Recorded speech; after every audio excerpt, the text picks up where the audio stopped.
All right, a very good morning, everybody, from the flight deck. Once again, Captain Nabs. Happy New Year, everybody. Welcome back to the live stream. It's been a while. It really has. Especially since we've done a flying live stream. I did manage to squeeze in a couple of ATC, at least one live ATC stream over the holidays. Hopefully some of you guys caught that on New Year's Eve. It's just been an incredibly hectic time. I had hoped to have at least one more live stream in December, and things did not go according to plan. Not even things didn't go according to plan, but I just simply bit off more than I could chew in early December, or in mid to late December, I should say. So that one last stream I was hoping to get in before the end of the year just did not have a chance to happen. I'm just going to pull myself up there. Hey, everybody, welcome to the stream. What can I say? The holidays are always a hectic time, first of all, so that kind of goes without saying. If there's one thing you don't want to do the week before Christmas, and I did this, and I regret it. I kind of glad I got it done, but I regret it. Is you don't want to do a room renovation a week before Christmas, and that's what I chose to do. Mostly because I had promised it about 2 months earlier for my daughter's birthday. I had promised her that I would renovate her room, rebuild her closet a little bit more useful space. The way it was organized before was great when she was a young kid, but as she's getting to a teenager, it was really not a useful space anymore. A lot of kind of wasted space. So I rebuilt that, and since we were doing that, we repainted her room as well. I had to do a little bit of flooring in the closet because the flooring had the closet had old shag carpet on the floor.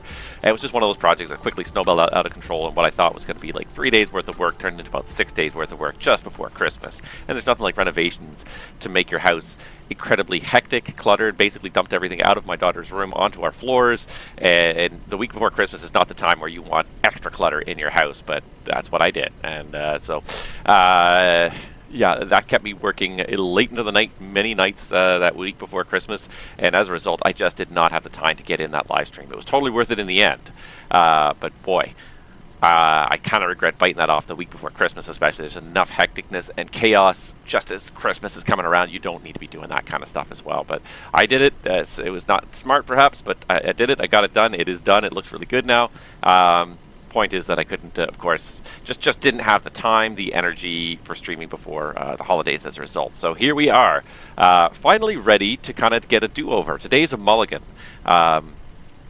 For those of you that did tune in for the last live stream that I did on the last flying live stream that I did, you may have noticed that it never went on YouTube, and it never actually got completed. It crashed. About 45 minutes away from the destination, the sim crashed. And at that point, I was definitely not restarting the mission again. I was a little bit devastated, to be honest. I was just like, and I haven't had that happen in a long time, especially live on stream, but even just in general, I've had very few crashes to desktop in the simulator. It's been very rugged, very reliable for the most part for the last year or so. Once in a while, but pretty rugged and reliable. And couldn't tell you the last time it happened on a live stream.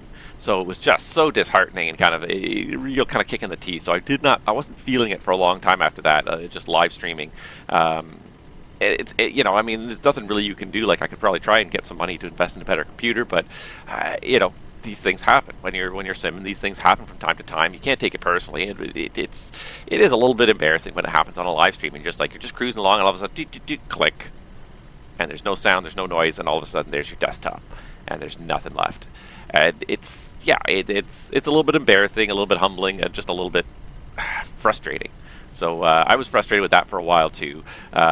And so I was kind of, almost a little bit leery about getting this started again. But really, we got to get this up. We got to do this. It's fun. I really enjoy it, and we have so much to talk about today. So that 5-minute ranting hopefully is enough for this morning to kind of wet your whistle, because we got so much to talk about. There's so much going on, both with me, but also just in the world of aviation. We have so much to talk about. So we are back today on the JetBlue A320 for the mulligan, and I just realized my phone is still notifying me of things, so I'm just going to silence that, because nobody needs to know what's going on in my life there. Nobody needs to hear my phone going off. So what are we doing today? We're back in the JetBlue A320. We're still flying for JetBlue for our pilot's life career. We're still in the A320, and for those of you that don't recall what our mission was last time, we are going from New York's JFK, John F. Kennedy International Airport, down to Tampa, Florida, KTPA. So KJFK to KTPA. It's about a 900-mile jaunt down the coast here, 875 miles down the coast. So pretty decent little jaunt here. It's nothing crazy long. It's not like we're going to Denver or something, but it's long enough. It's not going to be an evening stream. It is a daytime stream. That's all I can squeeze in again now. We're back to kind of normal times. Evenings are really tough because evenings are family time. I really try to leave that time for the family time. I'm going to try once in a while to get a flight stream in, but I'm away so many evenings as it is that the few evenings that I do have at home are often, they're something to look forward to and something to treasure. Lord knows children grow up so fast. Anyways, pardon me while I sip my coffee because I definitely needed to keep myself going in the morning, and it doesn't feel like you're really flying if you don't have a coffee in your hand. But yeah, so this is our flight for today. I didn't even show you this, but there it is. That's the stream right there. New York JFK down to KTPA, 900 miles. It's pretty reasonable flight. So without further ado, let's hop in the flight deck. Let's get the show on the road. I can see all of my stuff is green here on my SimBit world here. Server connection's okay. Flight sim is connected, and it does know we're in a pre-flight state, so it does look like everything is set up. It does look like it's all working properly. Let's go ahead and hop in that flight deck and get this whole thing fired up. Guys, let me know how the volume is too. I haven't live streamed for a while. I was messing with the settings. I have been changing things a little bit. Hopefully I haven't messed with any settings too much. I think the volume's okay. If it's too loud, too quiet, please let me know, especially the aircraft itself. I think I can see my volume here, and my volume looks okay. I'm more concerned with the volume of the aircraft and the sim itself. So let's go ahead and get this whole thing fired up here. So the first thing we got to do when we sit down in the aircraft is, of course, make sure we establish battery power. So first, let's just make sure that the landing gear is down, parking brake is set, spoilers are retracted, flaps are 0. Yeah, that's all good. Safety check is good. Get our batteries on, and because we have internal power available, we can just turn that right on. Pretty much once we've done that, the next step is just to get these IRSs aligning, because you need to allow them to align before you can use the ACAR system, before you initialize the ACAR system, and it usually takes about 6 to 7 minutes for them to align, so you need that first.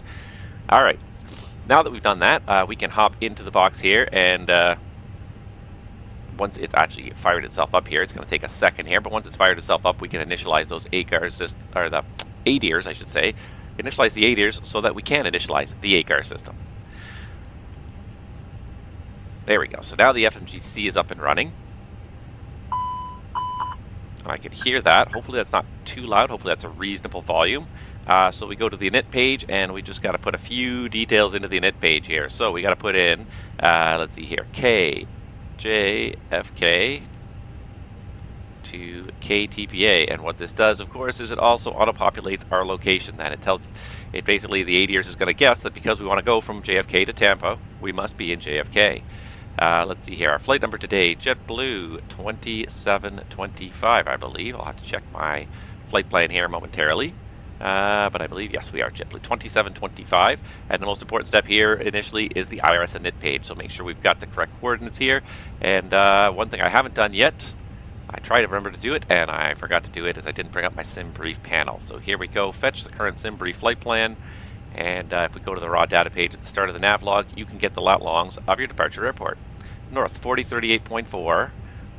by west 7346.7, west 4038.4 by west 7346.7. We can align on that reference point for that airport, and that is good enough for our alignment. The IRSs are aligning, and if you look at the upper ECAM here,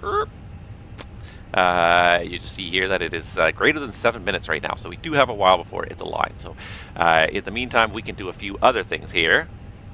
Alright, so as I did before, and actually give me 1 second here. Yeah, I'm going to pull... let me just do this. And I'm just going to pull up my screen here, show the window. For those of you guys that haven't seen this, there it is. This is Fenix 2 GSX, and it's a great piece of software. I really, really like it.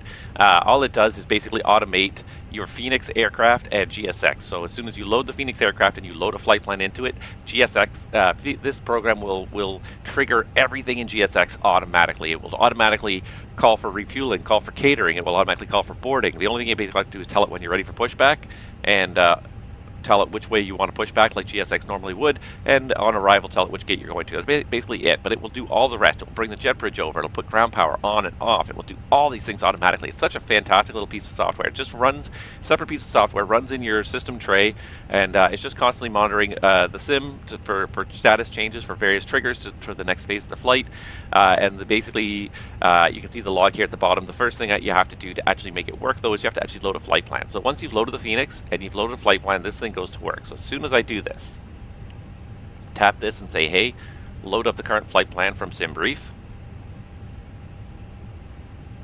As soon as it finishes loading that, Fenix to GSX will go to work. So it did that. New flight plan detected.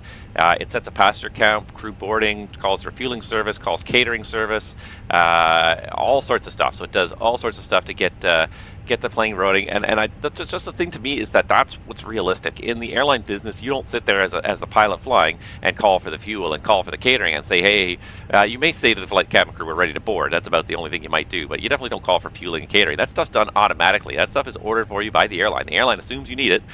They've planned it all.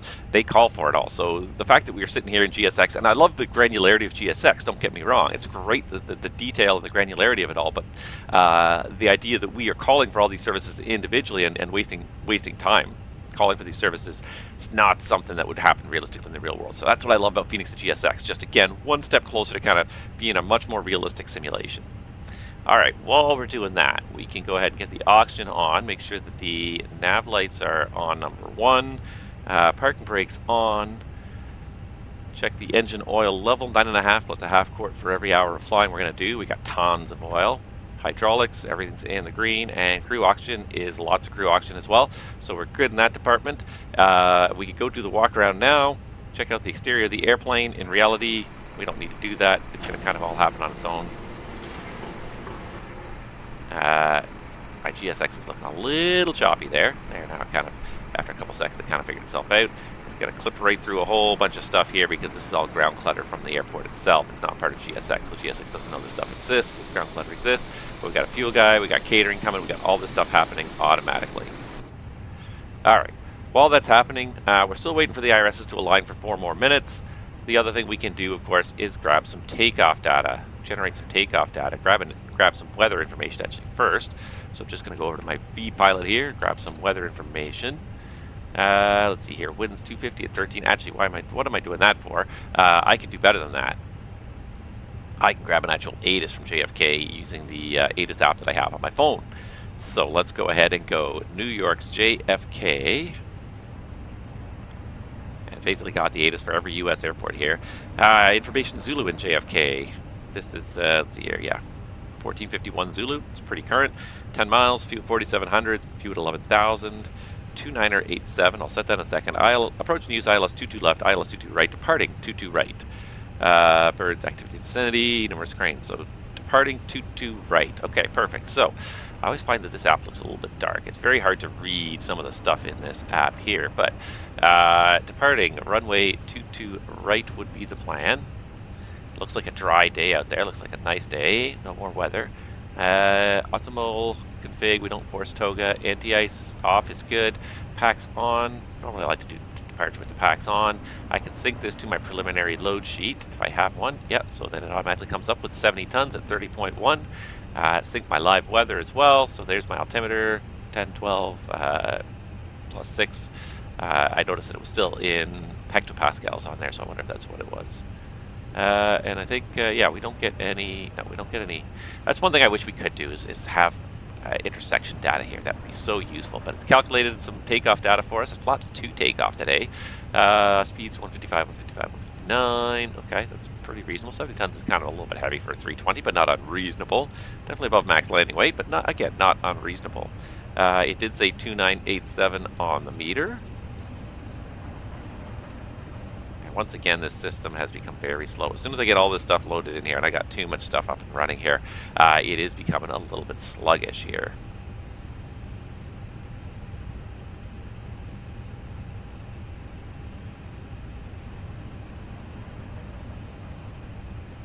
And one other thing I need to do as well is trigger my FS2 crew. Hello, FS2 crew. Let's start setting up.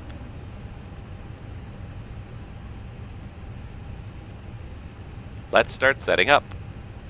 Roger. Roger. All right.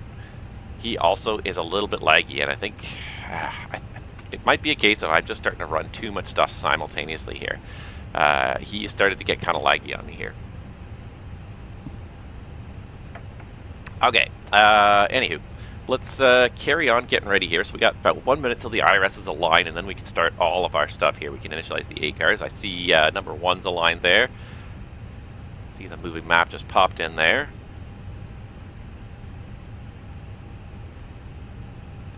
And there we go. This message is gone. All the IRSs are aligned. So now we can go in here. Nav accuracy upgrade. Thank you. GPS is primary. Love it. He's doing all his checks. And we can go into the ATSU system and say, flight initialize. Request the data automatically, and it should, based on the aircraft's FIN number, the aircraft registration, it should automatically detect, and the system should figure out who we are. 2725. JFK, Tampa, alternates Miami, 2:43 en route time. Sounds good. That all looks correct.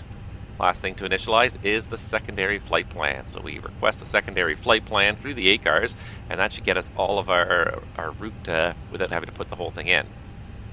See, he's firing up the APU. AOC secondary flight plan uplink. Perfect. Let's just have a quick look at the flight plan and make sure it makes some sense here. KJFK, Robbinsville, Copes. It eventually ends at Tampa. That all sounds pretty reasonable. And you can even scroll past Tampa and see the alternate is Miami. So that seems all very reasonable. So we'll activate the secondary, puts it into the primary flight plan. That's now our flight plan. And we're ready to start our overhead flow. All right, so no door lights. ADIRs appear to be functioning. They're all in nav mode.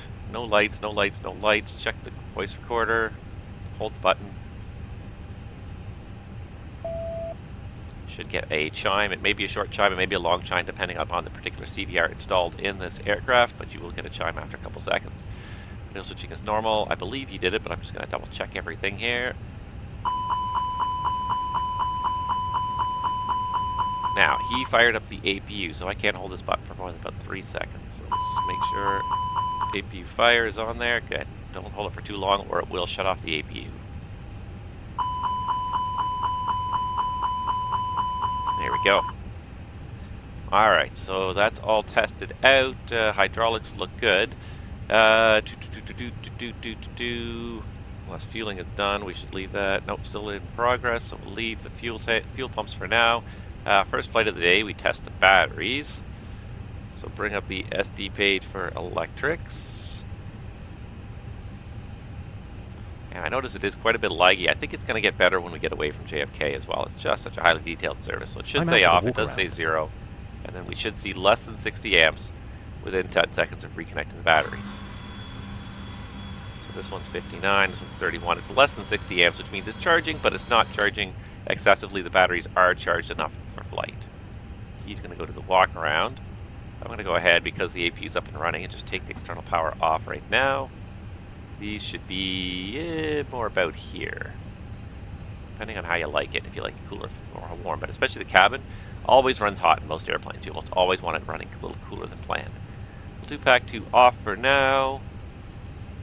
Strobe in auto. APU is up and running. We're not done fueling yet, but we put that auto. We put the emergency lights to armed. No lights on the maintenance panel. PA button's out at least 12 o'clock. And no other lights. It is first flight of the day. We are going to do a compass check. Let's see here, 2987.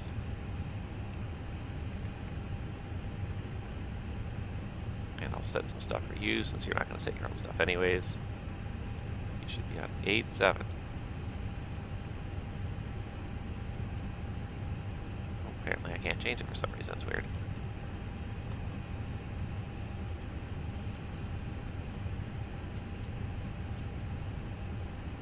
System's so laggy. It's about 5 seconds before it even recognizes what's happening here. Hopefully that's going to improve as we get going here. All right. I was flying the airplane just last night, and it wasn't this laggy, so it's one of the things that's running. I don't know if it's FS2 crew, not Fenix to GSX. So I was using that. I wasn't using the FS2 crew last night, but I was using Fenix to GSX. I wonder if it's FS2 crew and this animated FO maybe, who's gone. He's gone to his walk around. But I wonder if that's what's lagging it down, because that seems to be the one thing that I'm using here that I don't normally use. I guess I'm also using the pilot's life and this overlay at the top as well as the other two things. So, all right, just gotta lean down just to see these things here. Get them to pop up the right way. That should be in Cal. Weather's good. In. Check the destination elevation, 0 feet makes sense for Tampa. Status Cat 2 in op. Thrust levers should be at idle. Engines are off. Ignition normal. Rudder trim is 0. Park brakes on. Manual gear is stowed. And I don't know what the JetBlue company stage frequency would be, but we'd normally have that up on COM2 while we're sitting here at the gate. We got the transponder on standby number 1. Let's see here, altitude reporting mode.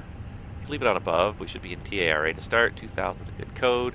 And no printer paper required. Let's see here. 1 FD2, 1 FD2, 2987 inches indicating 10 feet, 2987 inches. This should be 87.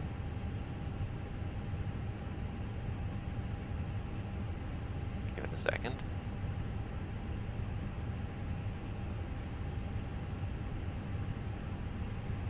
Just thinking about it.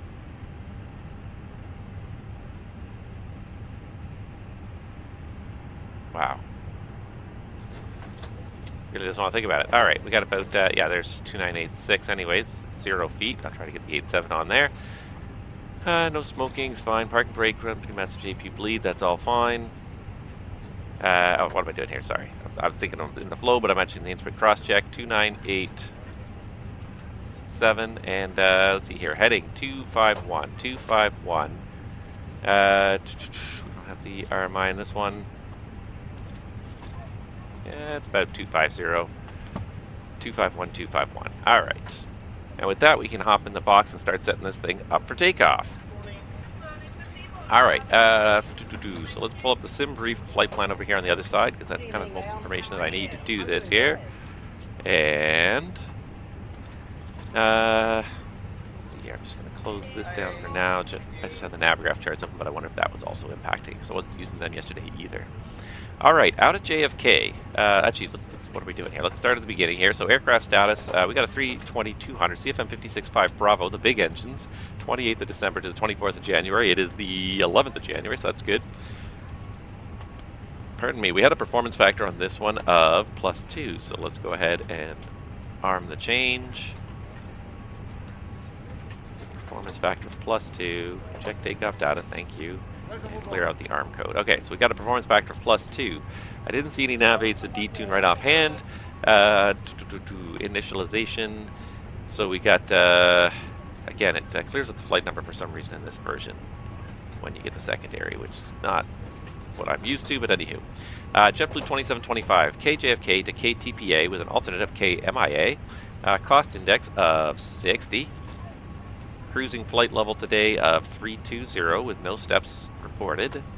Average ISA +5, so 5 degrees warmer than -43 would be -38. And trope of 42.6. I don't think I have a trope listing on this one. So that all looks good. Departing JFK now. We're onto the route departure. Let's put in runway 22 right for departure. And I don't know what they would give us. Let me think here for a second. I believe we do the score 5 actually. Just give it a second to load the Navigraph charts here. I think we would do the score 5 if we were kind of southwestbound heading towards Robbinsville.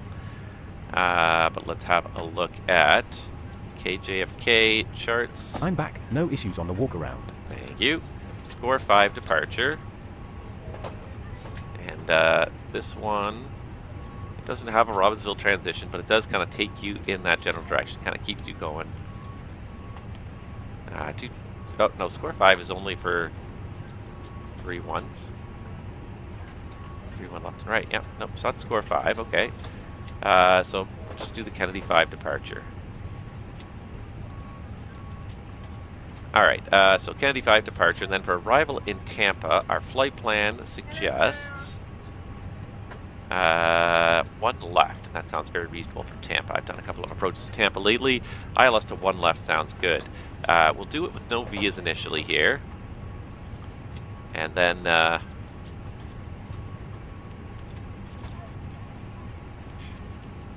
Alright, so let's do it that way. It's the Dades 1 Banff transition. So we've got the ILS 1 left with no transition. And we're going to do the Dades 1 star Banff transition. So ILS 1 left, no Vias, Dades 1 Banff, insert. We don't have any steps, we've got no user-defined waypoints to verify, so we should have a total distance of 1196. No, sorry, that's the air distance, 961. And we do have 959, so that makes sense. So normally I would store the flight plan to try and do a double check, but it doesn't seem to ever work on this particular version for some reason. Storing the flight plan never works. I don't know why. So we'll just go through it manually really quickly here. So we've got the departure out of JFK here. We'll verify that off the SID just before the briefing. But the routing itself, Robbinsville, Q430 as far as Copes, Q75 as far as Tufel. So Q75, I can see Q75 all across there as far as Tufel. Just a long way down there. It's a lot of waypoints. Still on Q75. There it is, Tufel. And then after that we go direct Banff, and at Banff we do the Dades 1 arrival to 1 left. We'll again go through that once we get underway, make sure that it's looking good. Alright, so that's the flight plan. RadNav, we're just going to leave it as auto-tuning. That should work for us for today. Secondary, I'm going to recopy now the active flight plan so that we got the departure in there. However, after the departure phase, I'm going to put in a immediate return to JFK on runway 22. I'm not sure which one's longer, to be honest. I think 22 right is... Oh, it's right there, actually. 22 right is longer. So no star required. Just an ILS 22 right in the secondary. So this is not the active. This is just the secondary. If something happens after departure, the airplane's on fire, engine's on fire, something like that, we can immediately come back and land. And we've got JFK-22 right, so it'll pick up the ILS and everything for us very quickly and easily with about 4 button presses. We can be set up for our return. Hi, the security and safety check are all done. Are we good to start boarding? Go for it. Okay. Alright, FS2 crew is boarding us. Good stuff. And I can trigger it so that Fenix to GSX does the same thing now. Just press the intercom button up to talk to somebody, and it triggers the next step of Fenix to GSX. Now it'll say, oh, boarding service is actually already completed. Now it's calling for pushback, so now you're going to get a break message. Ah, I should have looked first. I didn't think I heard it, but I guess it was quiet. Alright, well the important thing is we have the APU running, so when they pull the GPU automatically, it's not going to be a problem. And then they're just going to be talking to us a lot, so we're going to ignore them. Alright, taxi 0.2 is fine for JFK. Route reserve of 0. Alternate fuel, 1.7. We are ready for pushback. Actually, it's 1.8, I guess, with rounding. And final fuel is 1.1. Alright, ZFW, and this should be already received. So if we go into ATSU, we'll just use the number 2 here, just so we don't have to change what we're doing on number 1. And we do have a couple of load sheets here. That looks like a final. Departure checks completed. Bypass pin inserted. ZFW 57.2 by Mach of 32.5. So 57.2 by 32.5, I believe I said there. 32.5, you got it. Okay, perfect. Block fuel 11.8, which is what we're planned at, so that's perfect. 11.8. And that should give us a takeoff weight of 68.8. And 68.9, very much within reason. It's just a rounding error at this point. A wind component check here. So the average wind will be a 86 knot headwind. Wow. That is a strong headwind for the whole way down. So recalculate this fuel burn. And I get 8.3, 244. The time's correct, 243. A little bit high on the fuel burn. I'll have to keep an eye on that as we go. Extra than 0.6. So we should have, this is 5, 6, 700. Plus the contingency, that should be about 1100, but with the extra higher burn of, it's a good 700 kilos higher than it should be. My, what did I have? Say here, 7, 8, 9, 10, 11. My 7, minus that extra fuel burn, 0.6. That's reasonable. So the fuel is on board as it should be, but we seem to have a bit of a discrepancy there. All right, so we'll clear out the wind component. We'll request some actual winds from the ACARS system. We'll go to the perf page here, and this is always awkward to do in the airplane here, trying to do this. But we're looking at no takeoff shift, flaps 2, down 0.3, and 60 degrees. So no shift, flaps 2, down 0.3, and I think I said 60 degrees, but I'm going to verify when I look back over here. So down 0.3, 60 degrees, I believe I said. Yes, 60. Speeds 155, 155, 159, 1020 across the bottom. So 155,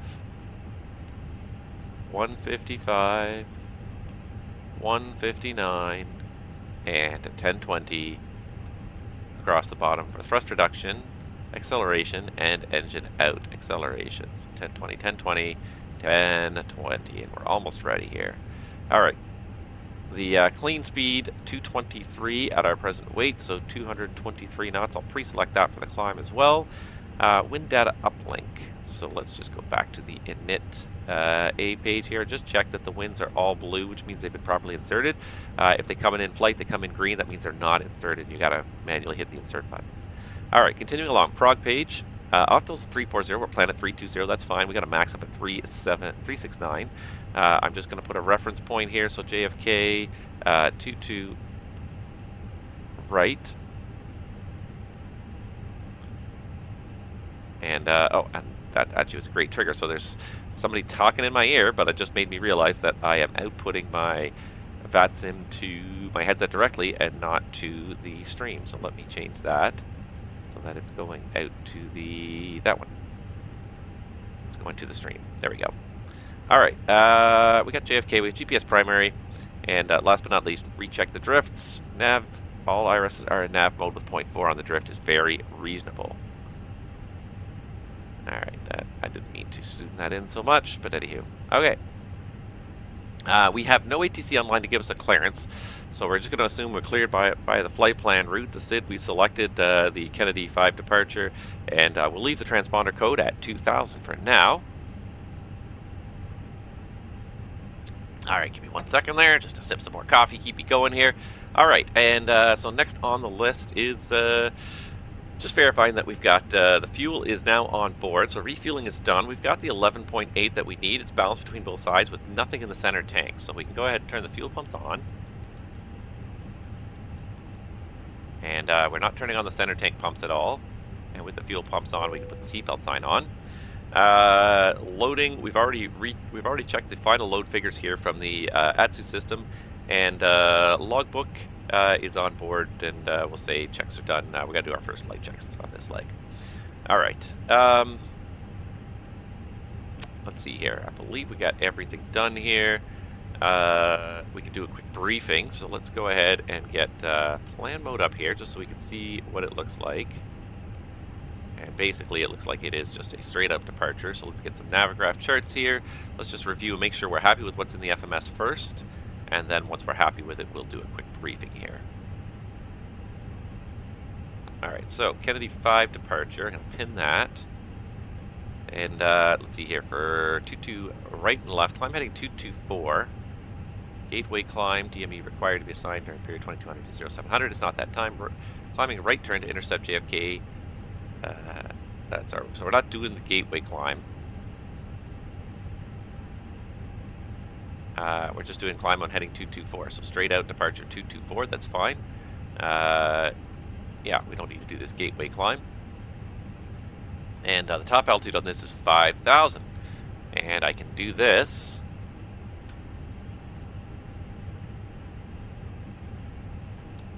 So I have the my MiniFCU, so I don't even have to touch this stuff. I can do it on my MiniFCU right here on my desktop, and I am absolutely loving this thing. It's a fantastic toy. If you get a chance, they're about to reopen it, guys. It's totally worth it if you enjoy flying the Airbus. All right, let's see here. Robbinsville departure. Expect vectors to Robbinsville VOR after Ranger. We don't have Ranger because we're not on the Breezy Point climb, but just a straight up climb heading 224, 5,000. We're not doing the gateway climb. All right. Yeah. So interesting stuff today. I got one interesting thing here to bring up here. Actually, it's on here. So I don't know if you saw this when I was scrolling quickly through the flight plan, but today we have an MEL. I had actually had this one the other day, so I thought it was kind of a little bit interesting. MEL 292301 Alpha, which is the PTU for the hydraulic system, and in this case it was listed as the PTU runs continuously while in auto mode. So normally the PTU only comes on when the pressure in one system falls and activates to bring the pressure back up, but the report was that it was running continuously in flight. This is allowable provided you follow the MEL. So it does have to be deferred. There is an MEL for it.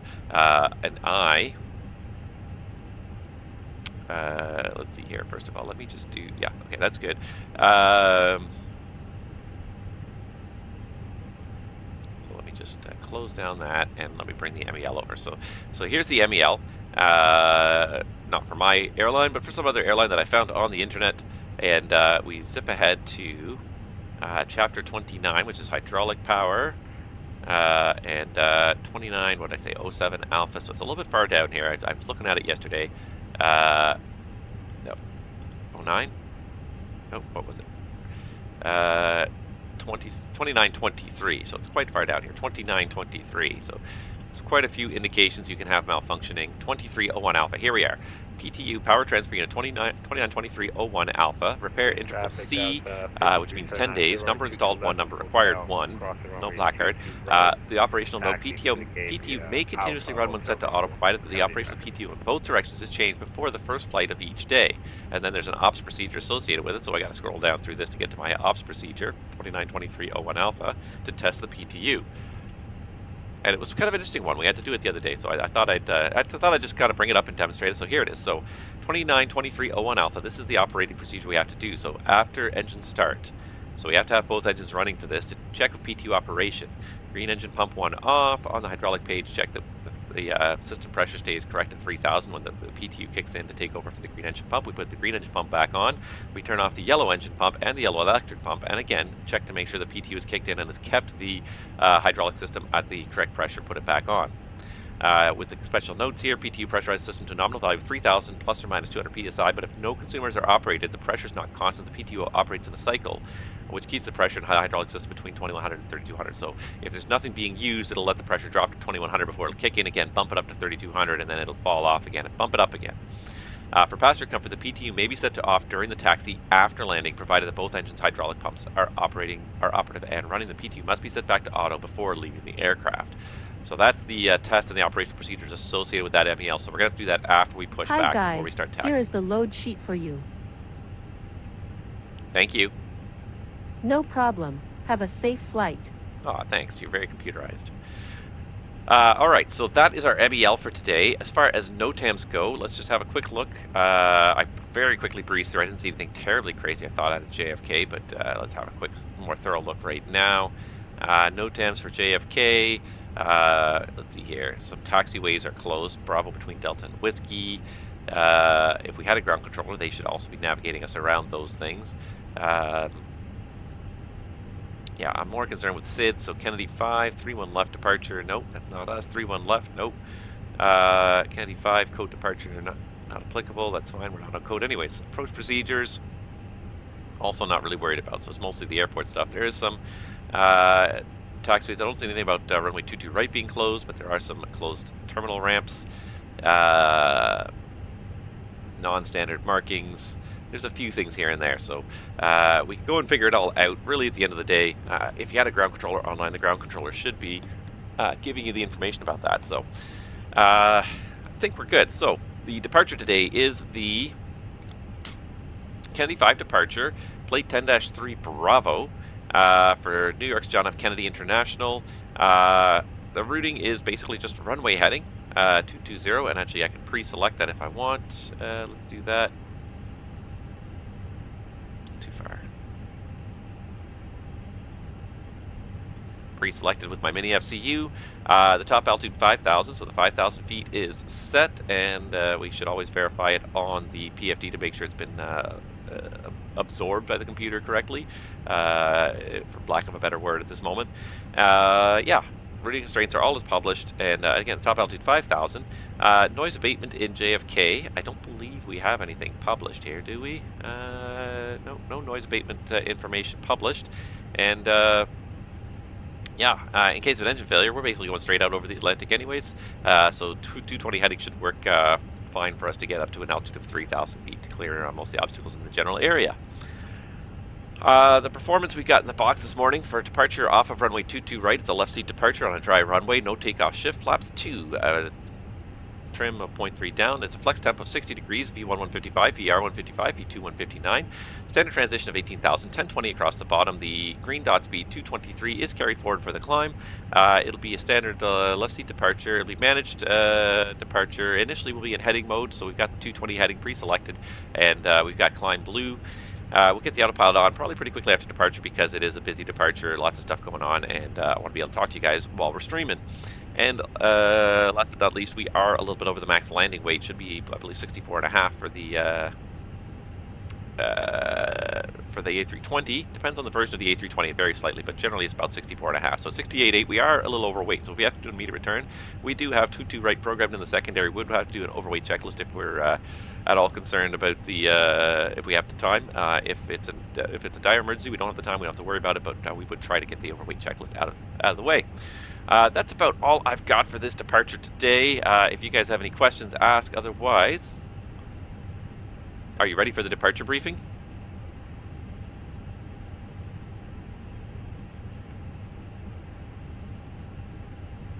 Are you ready for the departure briefing?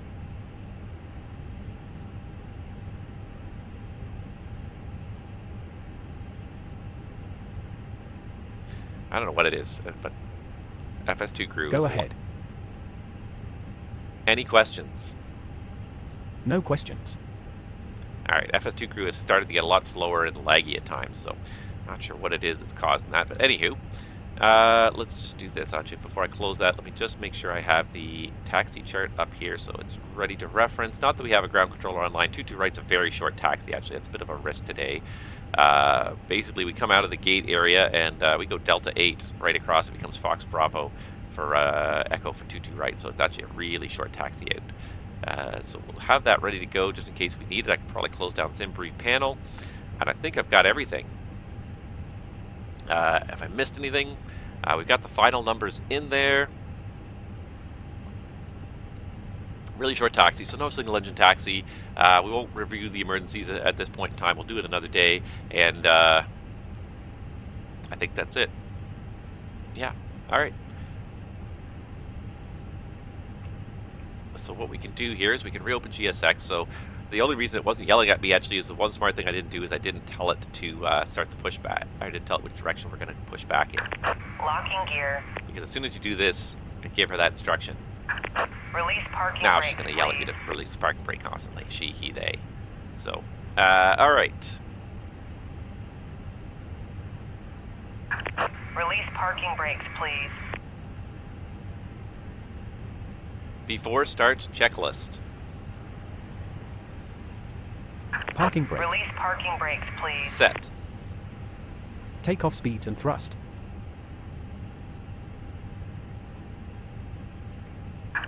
Release parking brakes, please. V1 155, VR 155, V2 159. Flexing 60 degrees. Release parking V1 brakes, 1 please. 5 6 VR 1 5 6 V2 1 6 0. Ladies Windows. and gentlemen, welcome on Release board parking today. brakes, please. As you locate your assigned seats, please place your smaller items under the seat in front of you to provide more room for larger items in our overhead compartment. Release parking brakes, Closed. If you need assistance, Beacon. contact the flight attendant. If you are unable to accommodate any item in the cabin, On. please bring it to the boarding Before door. start Release checklist parking completed. brakes, please. Also review the safety instruction card in your seat pocket. If you are seated at an exit seat, also review the exit seat. Release parking brakes, please.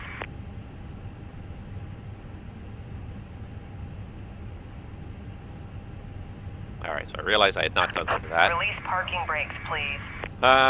Looks like we got all this Radar stuff and done. Let me predictive just wind go through my here system. personal checklist here. Release parking brakes, please. And the other thing that's not on that list, but he's got is a transponder. All right, so brakes are coming off. Away we Commencing go. push. All engines clear. Start at will. All right, she's getting a little patient there.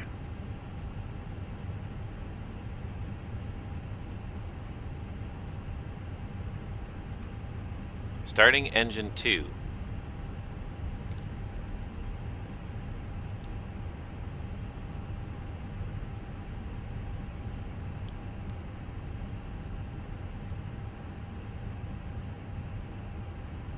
All right, we're underway.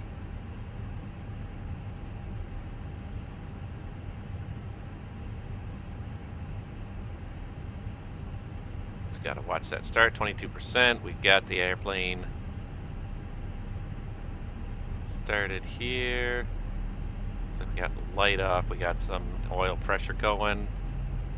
Push is underway. Everything's coming up us.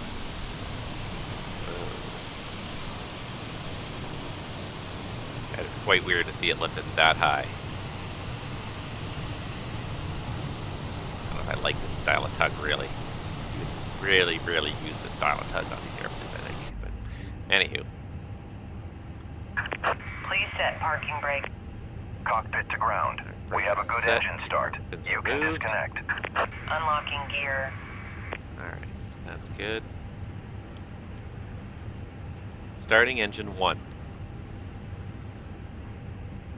Starting engine 1.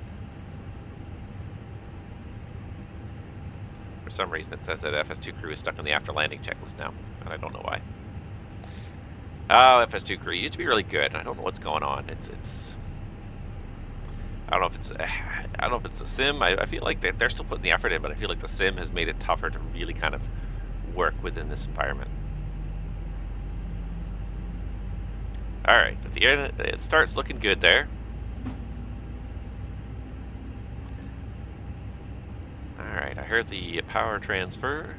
Tow truck disconnected. Bypass pin removed. Left is clear. Right is clear. All right, there goes the tug.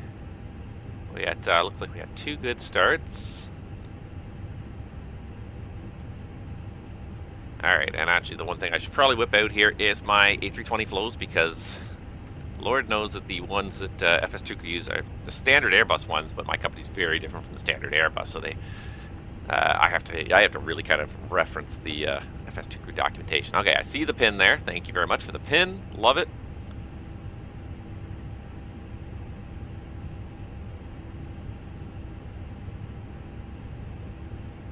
All right, and a quick, so let me just check my after start flow pattern, because, yeah.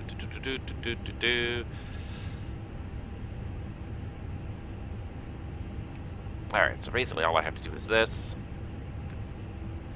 After start checklist.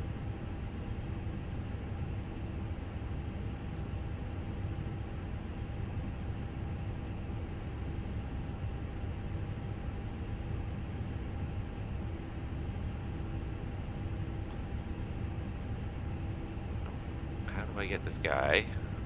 So I'm trying to fight with this. You used to be able to force it to go to certain spots.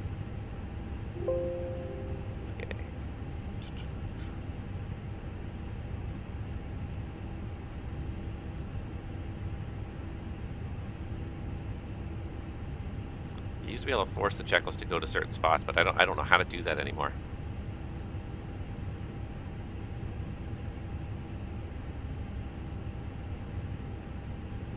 After start checklist. Cancel checklist. Roger. After start checklist. Anti-ice. Off. ECAM status. Checked. Pitch trim.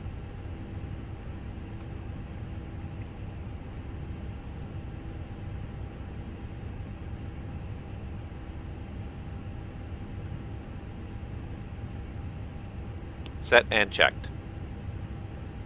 Rudder trim. Neutral. After start checklist completed.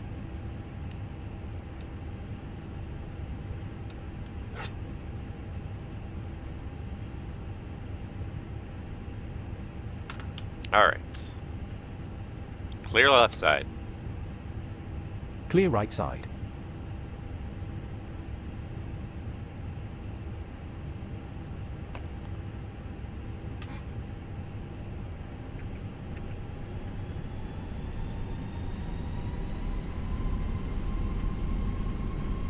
Brake check.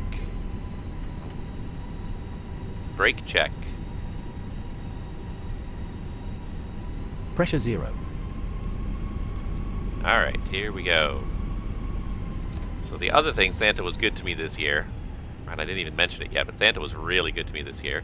The MiniFCU arrived just like the week before Christmas, and what a wonderful little gift that was for myself. And then the other thing that I grabbed shortly thereafter, and I'm not sure if this is all here correctly here, so I'm just going to go tax, I think, to Echo and go up Echo. Is that Santa also brought me a Thrustmaster TCA Airbus joystick, Airbus side stick. So I now have a side stick, I have a FCU, I have like a whole mini Airbus going on here. Maybe it's just me, but the background noise sounds really quiet. Alright, so let's just have a quick look here. So we just came out the ramp. And it should be this next one, Delta. It's not Delta 8, it's Delta Bravo. And that becomes Fox Bravo. So we should be able to do that if it crosses all the runways. I can't tell from here if it does or not. I know that it changed. I think the configuration up here changed. It looks like it does, so we'll go ahead and go this way. New York Kennedy traffic. JetBlue 2725 is taxiing for departure runway 22 right. We're crossing at runway 31 right. Alright, so this is Bravo, and then we're going to taxi cross runway 31 right here. We got the taxi lights on.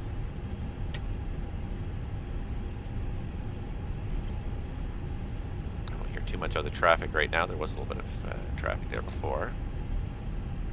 Just get across this runway, and then we'll start doing our before takeoff stuff. It's a very short taxi, but you don't want to be doing any kind of check when you're crossing a runway.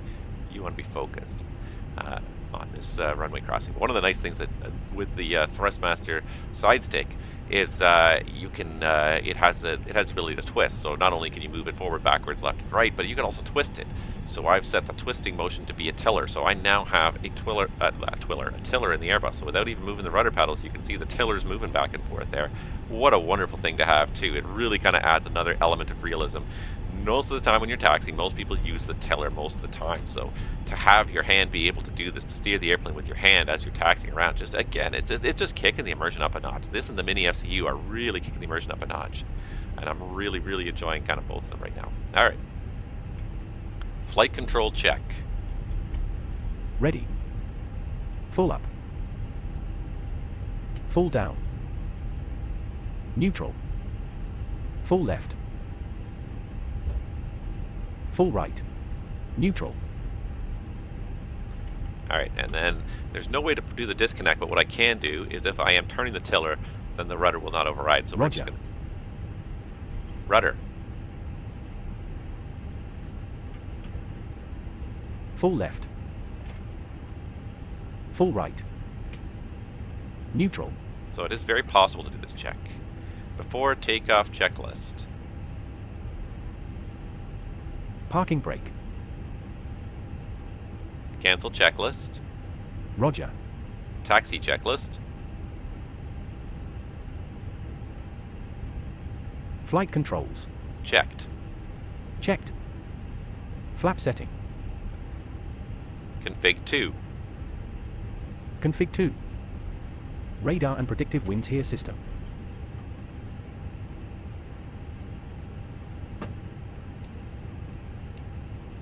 On and auto. Engine mode selector. Normal. ECAM memo.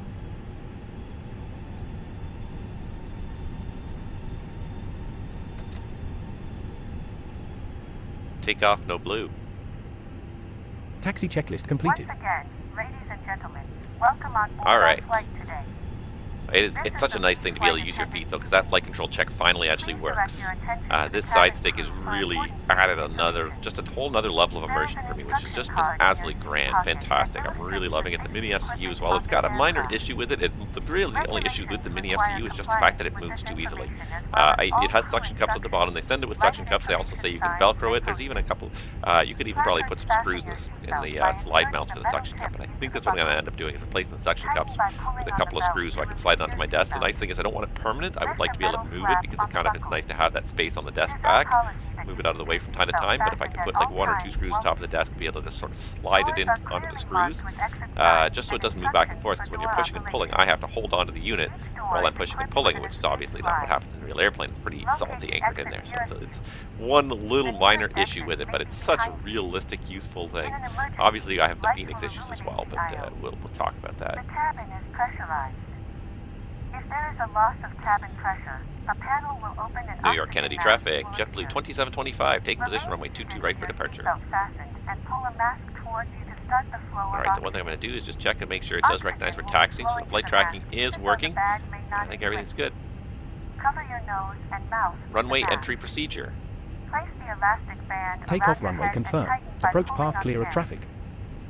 Cabin crew be seated for takeoff. Your seat bottom cushion may be used as a flotation device. Pull up and remove the cushion.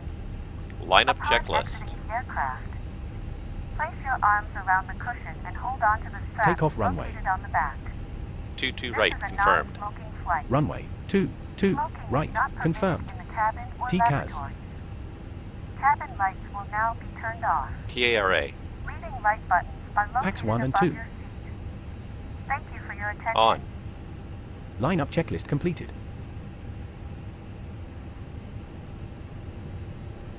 Alright, here we go. Takeoff.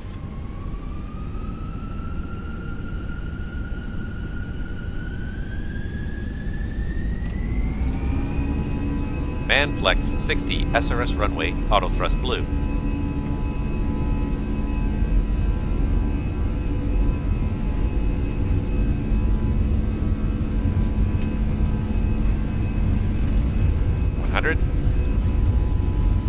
Thrust set.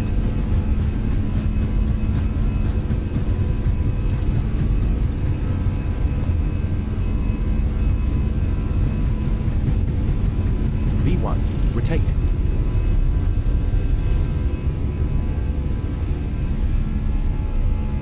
Positive climb. Gear up. Gear Runway up. track. Pull heading. Heading pull. Heading.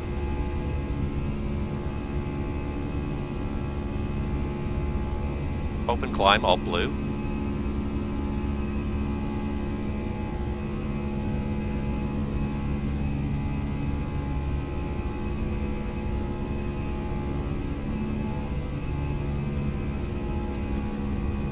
Thrust climb, auto thrust. Flaps 1. Speed checked. Flaps 1.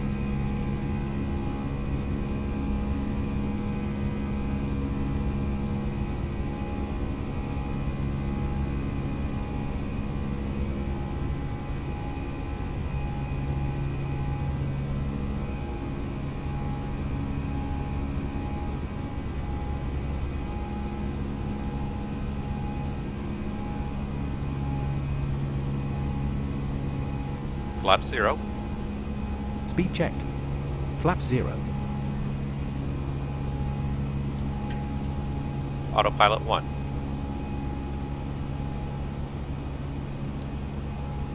Alright, we're going to mute this guy now. And I'm going to use my MiniFCU. Let's do 10,000. Let's do 10,000 feet is set. And let's go ahead and do the direct to. So direct to Robbinsville.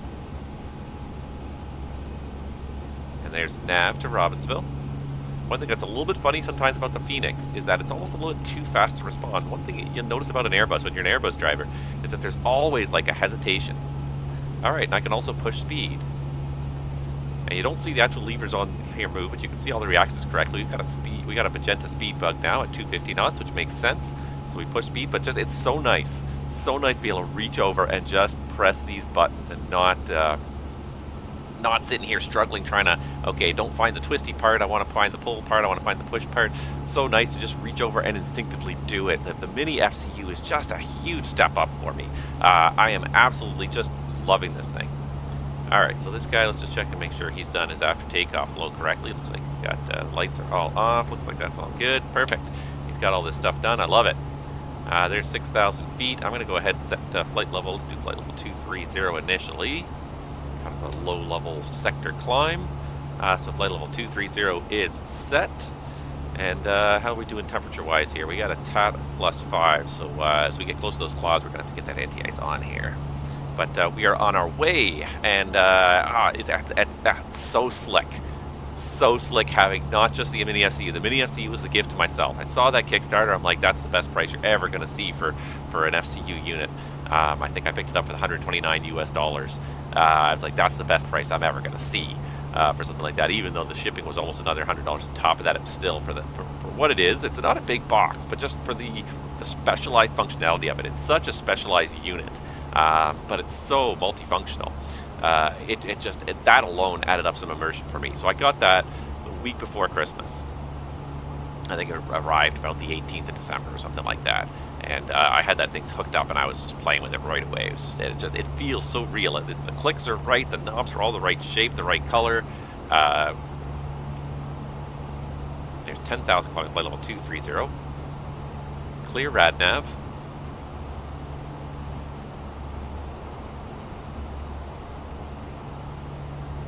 Seatbelts off. Okay.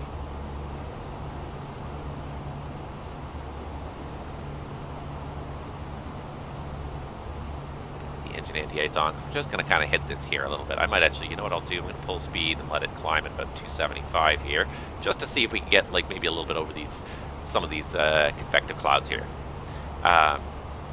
Yeah, so the MiniFCU, it's a fantastic unit. It feels like the real bus. The only thing, like I said, is I kind of have to grab it. I have to use my hands. I have to kind of hold it. Either kind of grab it with a second hand and kind of, if I can find where my thing is, I have to grab it with the second hand and kind of, while I'm pushing or pulling, to kind of hold it in place, or grab it with the first hand, just using two fingers to kind of brace it. But still, just the action alone, the push, the pull, is fantastic. It's very rugged, very reliable. It does exactly what it's supposed to do. It makes the Fenix react exactly the way it's supposed to react.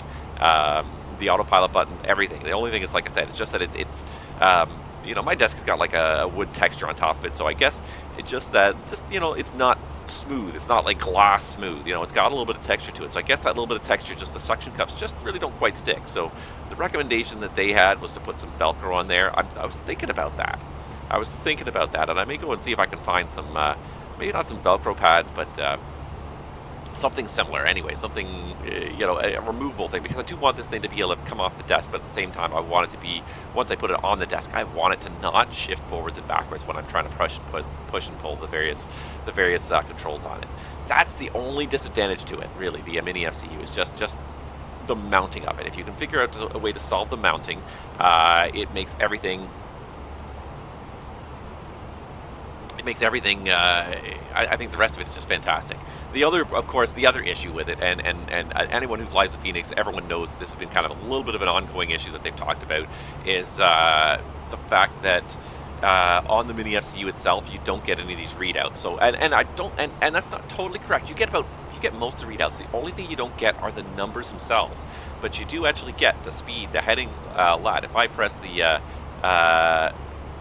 track FPA button on the MiniFCU, it actually changes to track FPA. This display changes correctly. It's just the actual numbers are not on there. But that being said, when you're actually flying the airplane, you really shouldn't. First of all, I can kind of do it anyways. I can put my finger on the knob and kind of look on the screen and see the numbers changing as I'm spinning the knob in real time on the screen. And the other thing is, especially with the altitude, it's still the correct procedure for setting altitude in the Airbus is to set it on here, but then immediately verify that the FCU has received the correct altitude and look on the PFD. Don't trust that what's on the FCU screens is correct. Always look at the PFD to verify that the FCU has gotten the correct information. There is standard. Still have to pull this one. Standard cross-checked. Passing flight level 1 8, 6. Yeah, so it's not a perfect Now. system, but it's an incredible replication. It's got most of the buttons on there. It's got the loc, the expedite, the approach button, the autopilot, the auto throttles. It's even got the speed mach button, the heading track, FVA,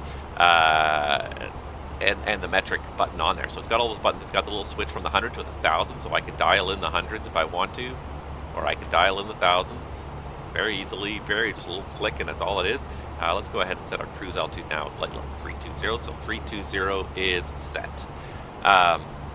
Just phenomenal in terms of the immersion, in terms of the realism. If I can find a way to secure it to my desktop, then that I think will have the ultimate. All right, so we're well above the cloud deck now. We can go ahead and push speed, and we can also get the engine anti-ice off.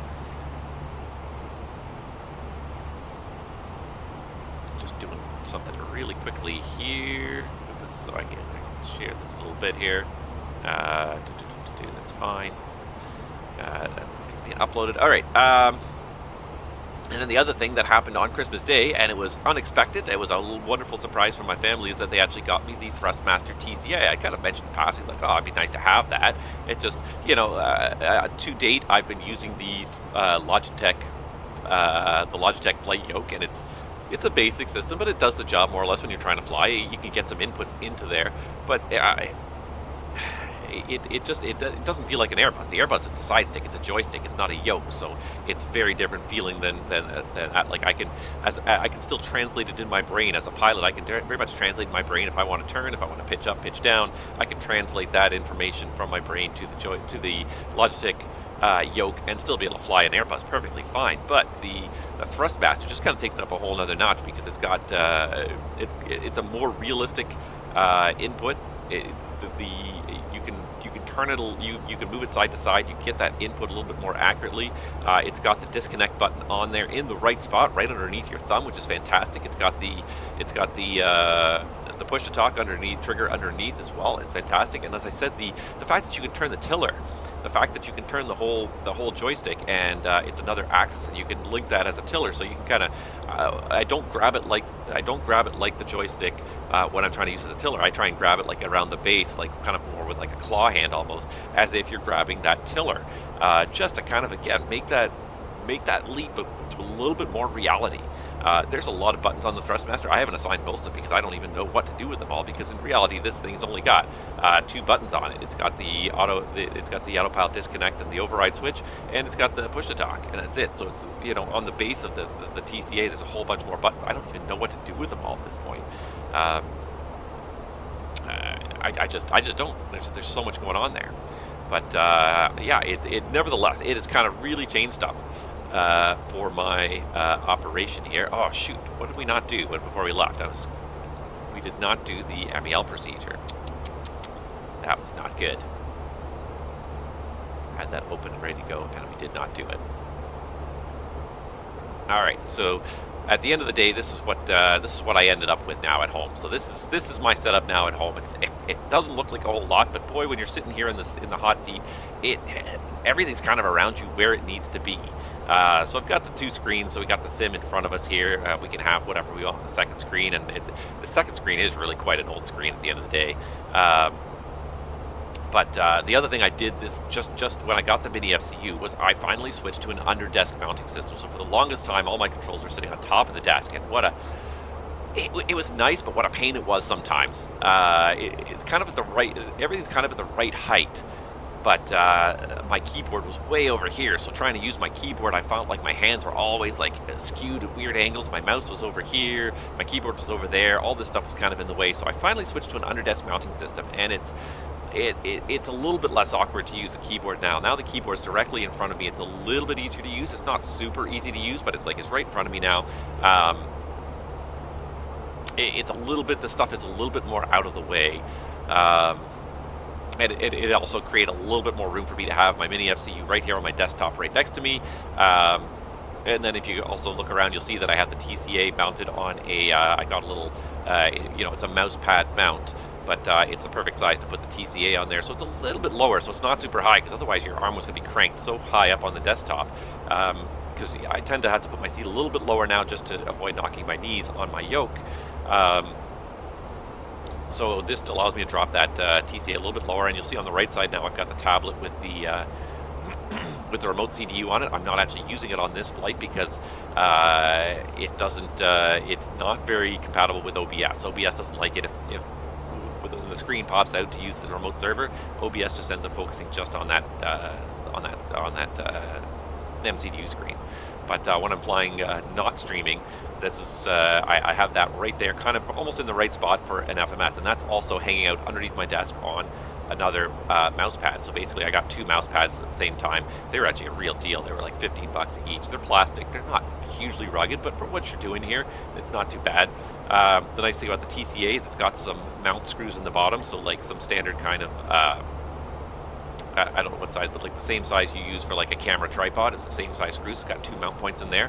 So I may end up drilling a couple of holes in my mouse pad just to kind of solidify that a little bit more on there, so it doesn't have a tendency to slide around. It's got a little bit kind of an anti-stick thing on the bottom with the mouse pad surface that's on there, but it does kind of move a little bit here if you're not careful. So you kind of have to really make sure you're pivoting it correctly. So I'm thinking about bolting that on there. Yeah, it's a busy little setup now, but the underdesk mounting's really nice, and I just did a custom made. I was watching some videos, and you know, there's the fancy ones that you can buy that cost you like $125 plus shipping to get a mount, or you can go to Home Depot and you can buy yourself a couple of steel straps and kind of create the same basic effect with just a couple of steel straps. So basically, I bought 3 steel straps to kind of link all the stuff together, drilled some custom holes in it, and screwed my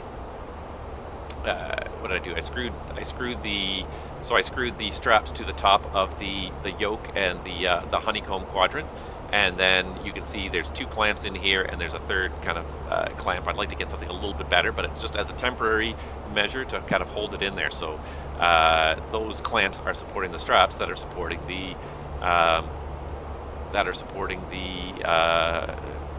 yoke and the honeycomb, the throttle quadrant. So between those 2 things, it's not a huge amount of weight. It's a fair amount of weight, but I ended up with the really thick gauge straps too.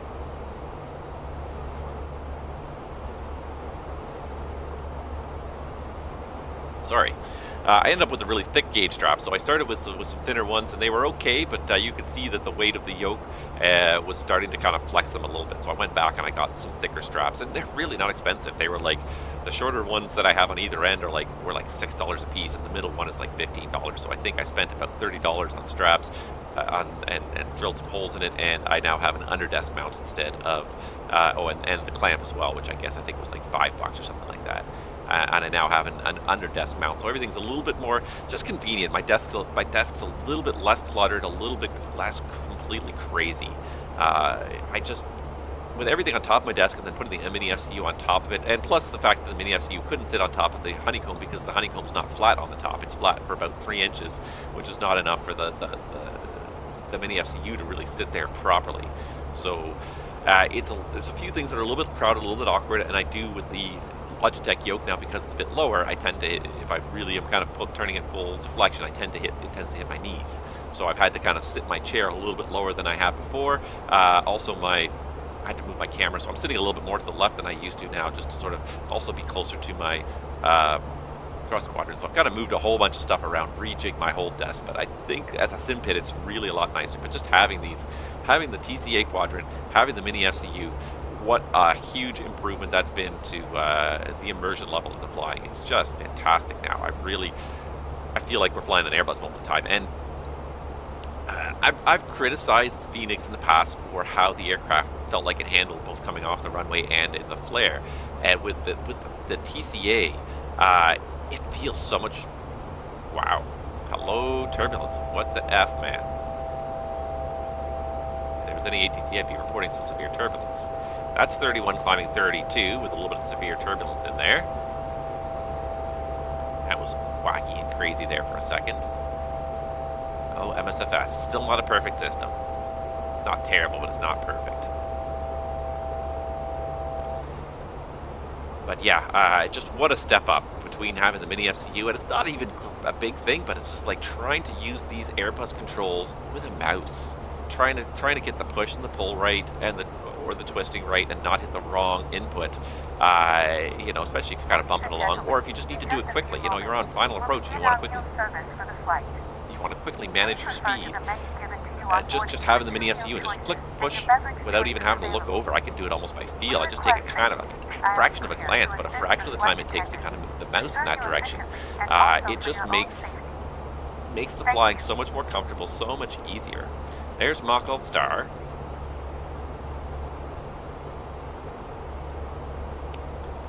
There's Mach Alt Star.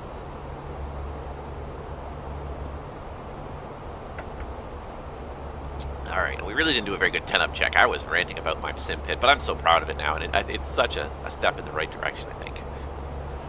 Alright, let's see if I can center this better here. Alright, there's Mach Alt Cruise. So quick cruise procedure, first of all.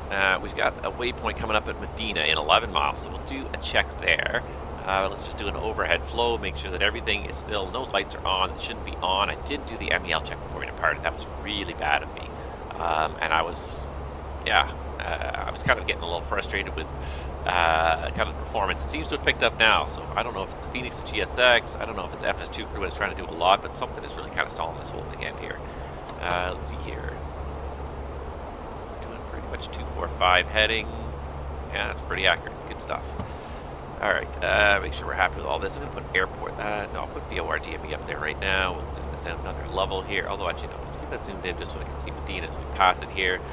Everything is managed. Looking good. We got the run up there. Perfect. Thank you, buddy. 22.8.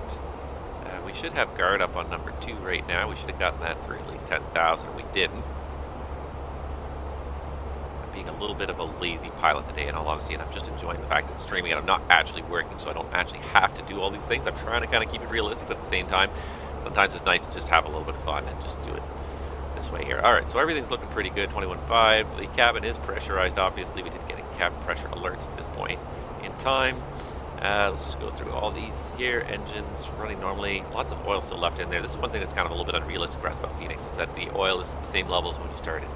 Not the case. In the real airplane, when the oil pump starts turning, it starts sucking oil out of the reservoir faster than it passes through the system and gets back and gets recirculated back into the reservoir. So the oil level drops as soon as the engines start turning. So it usually drops at least a quarter or two, if not more, as soon as the engine starts turning. So there's some things in the Fenix that are not totally realistic. A lot of it is very reasonable. A lot of the way the systems are linked and the way everything reacts properly, it is proper. Occasionally you'll come up on a few little unrealistic things here. Fuel's looking pretty good. There's Medina, so let's do a quick check here. And I guess the only way to do this, so let's do this as, first of all, time check. So it's now 1:11. That's not right. No, 13:05. Okay, 13:05 with 9.9. So let me go grab my PDF here. So here's my PDF flight plan. Let's do our nav log here. So 13:05 at Medina. Let's just do it blue because it makes it so much easier to read it against the black here. So 13:05 at Medina. That's the actual time, not the estimated, but anyways, it's fine. And 9.9. So we're bang on the fuel. And let's schedule-wise, I don't know how we're doing, but we'll keep an eye on this here. So we got a lot of waypoints here. I'm going to really quickly fill out a whole bunch of this stuff here, just so that we can then later on check another waypoint and see how our progress is coming along here.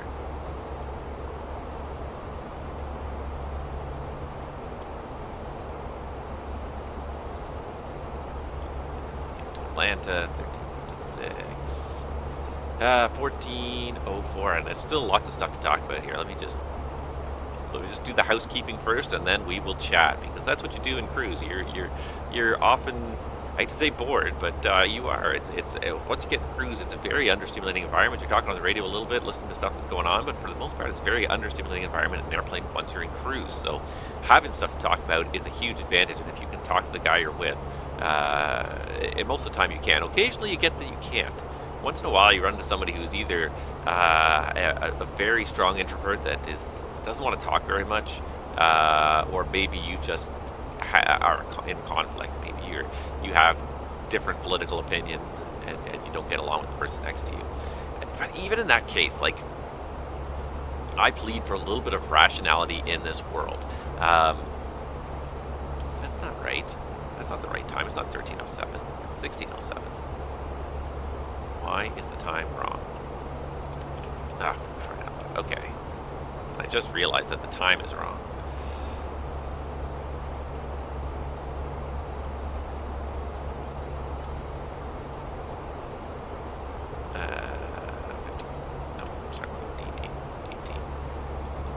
And that should match pretty much what we got in here. If you can see it here at the bottom, 15:24, very close, very reasonable. I don't know why. I swear I set this to real time. There we go. Now it's real time. I think something glitched when I originally set it to real time. Now it's 16:08. So basically add 3 hours to everything I put in the nav log and it will be accurate. It was exactly 3 hours behind. So 18:24. That's fine. So we'll keep an eye on these waypoints as we go here. Yeah, fuel is, let's see here, it's all accounted for, 2,000, yeah, 11.8, 2,000, that all makes sense. It is all accounted for, the AP is not running. Cockpit and cabin seem pretty reasonably cool. Brakes are good, and flight controls, everything's pretty neutral. All right. All right, so we're underway. Hopefully we get this one done successfully. The performance seems to have picked up again. I don't know what it is. If it's FS2 crew, what it is that drags us down. I think it might be FS2 crew. And I only say that because it seems to be the one thing. It's either that or it's maybe FSU IPC and the Pilot's Life app, because everything seems to work fine until I am using all those things together. But when I'm not... But when I was flying yesterday, I didn't have any performance issues. I wasn't using, obviously, I wasn't streaming, so I wasn't using my streaming software, I wasn't using a Pilot's Life, and I wasn't using the FS2 crew. So between those three things, one of those three things is really dragging down the performance on this machine most of the time. But it seems to have kind of fixed itself now. It seems to have kind of gotten a little better. So, yeah. What else can we talk about? Okay, so the other thing I just wanted to mention to you guys quickly, because I just saw it the other day, it just came up in an email, but the MiniFCU. Again, I heartily endorse this product. I think it's a very worthwhile product.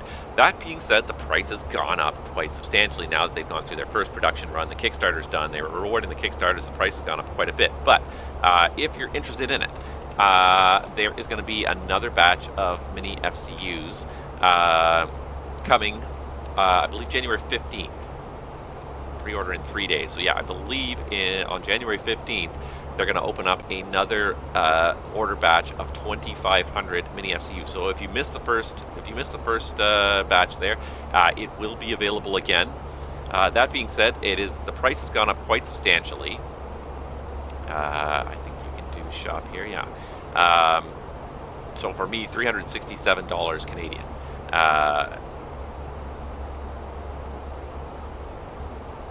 Country region, so you can just because I bought it in US dollars, let's see if I can find an equivalent here.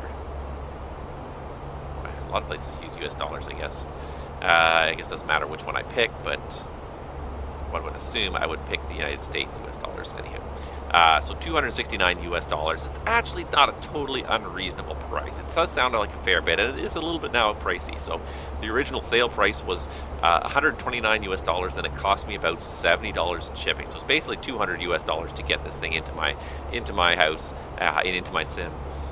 Now they're charging about $70 more. The key to this, though, as I understand it, is that shipping is now included. Worldwide shipping, yeah, free global shipping. So this price that you see on the MiniFCU website, the first batch, the Kickstarter was just covering just the price of just manufacturing the units, and I don't think they weren't even sure if the Kickstarter was going to succeed, let alone, how the shipping logistics were going to kind of work at the beginning. So they just charge you basically the sale price, the $129 price was for the unit itself. Shipping was excluded, and the shipping is from Hong Kong. So it depending on where you are, but most people in North America, that was a fair amount of shipping. And I got to say, the shipping was a little bit of not a debacle actually, but just the price differential was insane. I opted to ship via the Hong Kong post office because it basically was half the price of what FedEx and UPS wanted to charge. I think it was FedEx UPS or FedEx DHL, whatever the two couriers that they gave as an option. They wanted to charge over They basically wanted to charge $120 US to cover the customs and duties as well as the shipping, which is the price I paid for the unit. So would have doubled the price of the unit for me to have went with those. So I went with the Hong Kong post office registered shipping, and it came and it was fine. The one thing I'll say, it did come in a package.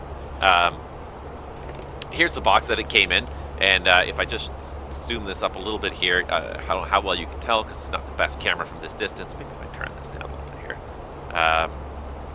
The box was a little bit crushed at the corners, just a little bit crushed at the corners with the Hong Kong shipping. So it's not terrible. I don't know how well it really is not coming across well, but you can kind of see it in that perspective there. But it's a little bit crushed here in a couple of spots. It was not terrible. The device was fine. It was padded inside. It was the MiniFCU was fine. It was not damaged at all. So, but the Hong Kong post, I got some tracking, so I did find out when it landed in the country and everything. I didn't end up paying any duty on it. They didn't. Canada Customs didn't even charge me any duty on it.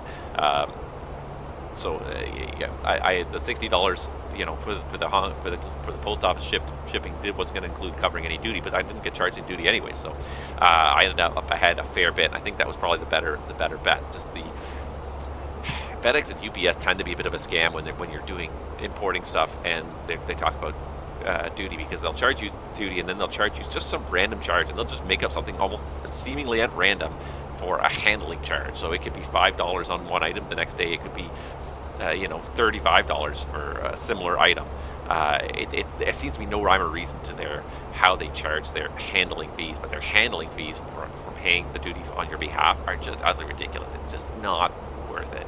And I was happy. Like maybe it took about 3 or 4 days longer to come by post office, but saved myself like $60 there. Like it was $60 US. So yeah, very much worth it. So now the MiniFCU, they're going to include global shipping wherever you are in the world. They'll ship it to you with this price. So it's not actually a terrible price. It's more than I paid. I probably end up paying about somewhere between $180 and $200 US out of pocket for this thing. But it's a great little unit.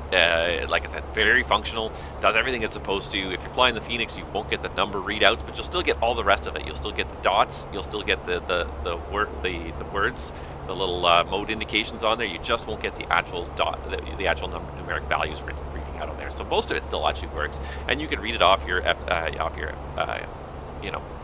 in the airplane anyways in the sim. And then you'll notice on the side there is there's a little hole here. That is an expansion port. So there's a little plug in there, and that's the expansion port for what is going to be the future mini EFIS. So once they've probably done another block, and I think it's already kind of in development. The idea is, if you scroll down here far enough, there it is. Eventually you're going to have add-on options. So the mini EFIS, basically the whole EFIS panel right there in front of you with your LS button, your flight director button, your altimeters, your various modes, your zooms. This, to me, also, I don't know how much they're going to charge for it, but I'm very much on board with this. This is going to be a huge step in the right direction. This is going to be weird because the ECAM buttons, all the system display buttons, are not on the glare shield in real life. They're down on the pedestal. So that's really kind of unrealistic. This is, everything here left is very realistic. This is exactly how the real airplane is, and I think it's going to be very useful. Useful, it's got the warning, the caution lights, and the various things from your ECAM panel, but it's in a weird spot. It'd be nice to have those buttons. I don't know about that, but this to me is almost a no-brainer. Depending on how much they charge for it, but to me that's almost a no-brainer. I think I'm going to add that pretty easily, because this is one of the things you do the most. You're playing with the altimeter, and you're playing with your range and your mode all the time, especially the range. You're constantly playing with that. So to have that also out of the sim and on my desktop, oh, that'd be fantastic. So, but for those of you that don't have it and are thinking about it, think long, think hard, because the next batch is releasing in 3 days. They're going to launch the order website again in 3 days for the next batch of 2,500 MiniFCUs. Yeah, if it's something you've been thinking about, it's a bit expensive now, just because they've kind of gotten through their first initial batch. They've reported all the Kickstarters. is a good value, especially considering that includes the shipping. If that was without shipping, I'd be like, okay, that's getting a little steep. But if that includes shipping, and I'd be curious to know what shipping that includes, if that is courier shipping, if that's post office shipping, what kind of shipping that includes. But that does apparently include global shipping. Yeah, but totally worth it. I think that's fantastic. Probably some of the best money I spent in the last year was on that. It was, and there was a point in time where it's like, is this a waste of money? Am I kind of, am I just being foolish here? Having flown with it now for a couple of weeks, and I really didn't fly that much over the holidays, but I have done a handful of flights, especially in the last couple of days now that I'm back to a more normal schedule. It's just, what can I say? I love it. It's fantastic. It does everything it's supposed to do. It looks a lot like the Airbus. It's a little bit smaller than the real thing, but it looks the part. Everything feels the way it should. If I can figure out how to secure it to my desktop so it doesn't slide back and forth when I'm trying to pull it in and out. I'm debating between Velcro or just maybe it's putting 2 screws in the top of my desktop, just sticking out just a little bit that I can kind of hook it on there. One of those 2 things. But so once I figure that out, I'm going to love this thing. It's going to be fantastic. All right. Let's see here. So, one of the other things I want to talk about, and there's some exciting stuff that's happened recently, and I can't wait to kind of talk about it, but one other thing that I really did want to talk about, because it happened in December, and I talked about this in my last stream, and my last stream is no longer being archived because, of course, it crashed halfway through the stream. But one thing that did happen, and I thought this was really quite... this is something that was just not mentioned in the press, and the ramifications are huge. And the fact that it was not given a whole lot of attention in the press, I found was a bit weird. And this was the fact that the European Court of Justice in early December laid down a ruling that software developers could not restrict license transfers, aftermarket license transfers. So many software developers make money by selling you licenses now. Nobody actually, nobody actually sells you a disc, a box with a disc in it anymore, right? Everyone just sells you the license. You go on the internet, you download your software. That's the world we live in nowadays. But for those of us who are a little bit older, remember a generation ago, especially video games is probably the most common example. But back in the day, you got a cartridge or even a disc or whatever for your favorite video game from your video game store. You'd take it home, you'd play it for a couple days, couple weeks, couple months till you finish the game. You're like, I don't want to play it anymore. You'd take it back to the video game store and you'd sell it back to them used, and they'd put it into their used bin, and you buy something new. So you get a little bit of store credit on it, and someone else might go and be able to buy that game for half price or even less than half price because it's used. So people could go out there, because you couldn't afford to buy that many, AAA games brand new, especially if you're a younger kid with a video game console or whatever. So this is a great way to kind of get yourself video games on the cheap, right? You'd wait. You could either wait for them to go on sale, or you could wait for a used one to be returned to the store and go buy the used one for $20 or whatever, $10, $15, like a lot less than the original asking price of $50, $60, $70. And then, of course, now, since physical media has basically gone away, that whole idea went away quite a while ago now, and really it doesn't really happen anymore, or it's extremely rare. A generation ago it was common. Everybody did that. Everybody had used games. It just doesn't happen anymore. The European Court of Justice says that should happen, that when you sell a license to somebody for software, you sell them that license as is for them to use, but that license itself becomes the property of the person who purchased the license. And if that person chooses to turn around and sell that license to somebody else, that software developers cannot prevent that or disallow that through their terms, through their conditions. If I buy a license for Microsoft Flight Simulator and I decide after a year that I don't want to play it anymore, I can go turn around and sell it to somebody else for whatever money we agree upon. It could be more, it could be less. It's probably going to be less. I doubt you pay more than what you pay to retail directly for it. But if I want to turn around and go sell it to my brother for $20, here's my license for Microsoft Flight Simulator. I bought it. I paid $160 for it, but I'm going to sell it to you for $20. It's now your license to use as you see fit. The European Court of Justice says that all developers must now allow that to happen. And this is going to have huge implications. It's going to take a little while for people, for companies to implement it, but Steam especially is one where this could have a huge impact on Steam in a couple. It could be negative, it could be positive. So Steam makes money obviously from developers selling their original games. And developers make a fair bit of money by selling their original games. Steam, I think, has a great opportunity here to set up a used game marketplace, and unfortunately the original developers are not going to get a slice when games are resold. But if you think about your Steam library and how many games you might have in your Steam library that you don't play anymore, or maybe that you even regret buying and they're no longer eligible for a refund, but you could now sell it back to Steam on the used game market, or you could sell it directly to somebody else. But I think Steam could easily set up a used game market.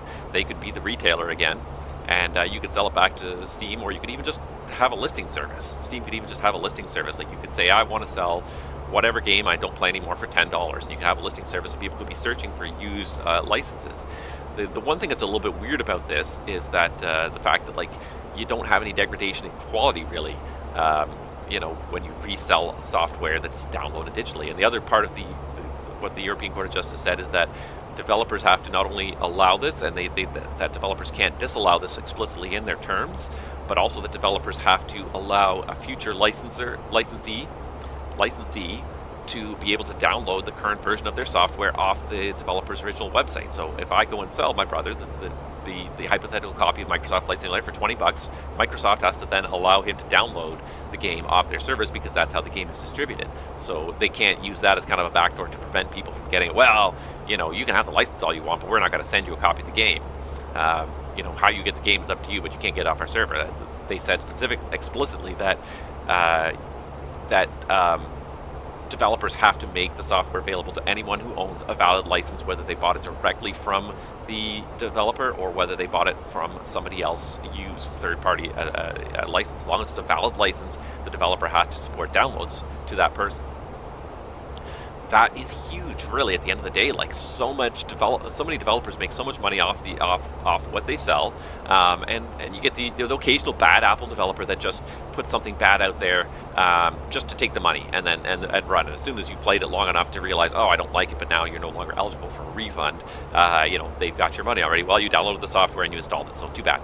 You know, TS, you paid for it. That's it. The transaction's complete. There's no way to refund it. And, you know, that's huge at the end of the day. And even flight simulation. So it's huge for the gaming industry. First of all, the gaming industry, that could be really huge. Like, it no longer requiring each person to buy their own copy of the game, but if I choose to resell it, you can buy a resold version. You know, especially multiplayer games. Like, there's a few games that I like to play with my kids that are multiplayer games, and we've had to buy the game twice, so that we each have a licensed copy. But what if, you know, I pay the original one, but then maybe, you know, my kid's like, hey, I'd like to play that game multiplayer with you on my computer. We go instead and we go search for a used copy of the game, and instead of giving the developer, you know, $40 again or whatever they charge for the game, now instead the developer gets nothing, because we went to the used market and bought a $10 copy off somebody who didn't want to play that game anymore, didn't enjoy it, didn't like it originally, or just wasn't interested in it anymore. You know, it could be a huge loss of revenue for developers, but at the same time, it's a win for consumers. I think it's a big win for consumers. Yeah, okay, there's going to be a loss of development revenue, and I understand that, and that's got to sort of be factored into the equation. But this whole idea that you bar people from ever reselling these things that they own. You sell somebody something so that they own it. They own that license, and then you bar them from ever selling it. So do they really actually own it? That's the world we're trying to, you know, that companies are trying to force us to live in, where you don't actually own anything. You don't own the car on your driveway. We just licensed you the permission to keep it on your driveway and sell it, but we still own the software in it, and we can brick it remotely anytime we want. Like, and so many things, like, you know, so many different things these days you sell, and you can't resell them because, oh, we only sold you the rights to use that. You know, like a printer these days, like, you know, you get companies that are bricking printers like a year or 2 years after they're built, because, well, we just want to sell some people a new one. You know, the things you buy, you don't even own them. You know, you buy a BMW, and, well, you own the car, but the heated seats that are in that car, unless you pay us an extra subscription fee of $10 a month, you can't use the heated seats that are installed in the car that you paid for, that you own. That there you have a slip from the Ministry of Transportation that says, I own this car, but you don't own the heated seats, the right to operate the heated seats that are in that car. Like, it's just, it drives me absolutely nuts, this idea that you don't own anything that you buy anymore. The companies reserve the right to still control these things that you purchase from them. It drives me nuts. So I think this is going to be really a big win for consumers. It's a blow to a lot of, especially the smaller developers, and I feel that, and I feel bad for a lot of the smaller developers. And in the flight simulation community, this could be a big blow too, because everything that we have in the flight sim community, oh, you own the license for it, it's non-transferable license. Guess what? Software licenses are now transferable, according to the European Court of Justice. So even though it doesn't apply to North Americans directly, that the precedent it sets worldwide could have some far-reaching ramifications for anyone who does live in Europe. Yes, if you bought the PMDG 737 and you flew it for 500 hours and then decided, I don't like this airplane anymore, you are now allowed to turn around and sell that license to somebody else, and PMDG cannot object. They cannot prevent you from selling that. You can transfer that license. So all these licenses that you own that are locked to your email address and your name, if you choose to sell that, then they have to be unlockable and transferable. And I think in the long run, I think it's going to be a win for consumers, because I think it's going to change how companies play the game and how they even think about where their revenue streams are. Let's go back to actually selling people products instead of trying to get them to buy a subscription that never ends for a product that doesn't improve just because you have a subscription to it. One of the typical examples I love to cite is Microsoft Office. You can't buy Microsoft Office anymore now. You have to subscribe to Microsoft Office. And I'm like, and I just keep thinking to myself, like, what have you really done to improve Microsoft Office since like 2007? I still use Office 2007 because really, there have not been any great revolutionary changes that warrant me paying, I don't even know what it is, 30 or 40 bucks a year. There's nothing that you have done to Microsoft Office that makes it worth that much. And I'm the flip side of that is I'm satisfied with what I had in 2007. It does the job. I can create text documents. I can create, I can create posters and whatever else. I can create whatever I need with that software. There's no need for me to improve it. So I shouldn't have to pay $60 to keep using the same software that you already sold me. It's one of those ones where there are maybe minor improvements. The fact that you can store everything on their servers so that you're completely beholden to them. They love that. They love that you're storing everything online so that you're completely beholden to them to have continued access to the server. And you'll pay whatever you have to continue to get access to your documents on their server. They love that model. I hate that model. If I create a document, I want it stored on my device. I control the backups of my device, but I control the contents of my device. That document that I wrote with Microsoft Word, that's my document. I own that document. You're not loaning me the document. I wrote it. I own it. I want to have total possession of it, and I shouldn't have to pay $60 a month to continue accessing that document that I own. This whole software as a service, it's one of the biggest scams, because most of the time the improvements are not worth the price. Adobe's another one that's terrible for that, like Adobe Photoshop and software like that, just like absolutely ridiculous. They're like, oh, we want you to pay $150, $250 a year to license the use of the software per year. A lot of the software would be worthwhile if you bought it once, and if I'm happy with it the way it is. If you can keep developing the software and try to sell new versions of it, but if I'm satisfied with the software version that's out there, I shouldn't have to keep paying more money every year to continue using the software. If I'm happy with the version I've got, let me run with the version I've got. If you think the onus should be on the companies to demonstrate the value that I should pay again. Show me the value. What have you done to improve? What have you done to improve Microsoft Office with the new version? The onus should be on the company to prove the value. Oh, okay, yeah, you've really changed this and you've improved this so much more. That's worth me paying $50 for a new version of software. Boom. Fine, I'll pay it. But the onus should be on the companies to create improvements that make me want to purchase an updated version, not force me to pay every year for you guys to do little micro updates that are barely worthwhile and don't meaningfully impact how I use the software, but you still got the revenue anyways. I would love to see that reversal. I would love to see us go back to prove to me that the new version is worthwhile. Microsoft is constantly trying to do this, at least with Windows. Thank God Windows is not a subscription service yet, but then they're trying to constantly prove the next version is worth paying money again. I don't think in a lot of cases it is. I think in a lot of cases they're full of BS. But I don't see any case for Windows 11 yet, and I still don't see any case for Windows 12 yet. But at least there, the onus is on Microsoft up to prove to you. But then, of course, then you get the flip side of it, where Microsoft basically forces you to update by saying we're not going to have security updates, and your operating system is always exposed to the internet, so you really want to make sure you have an updated operating system.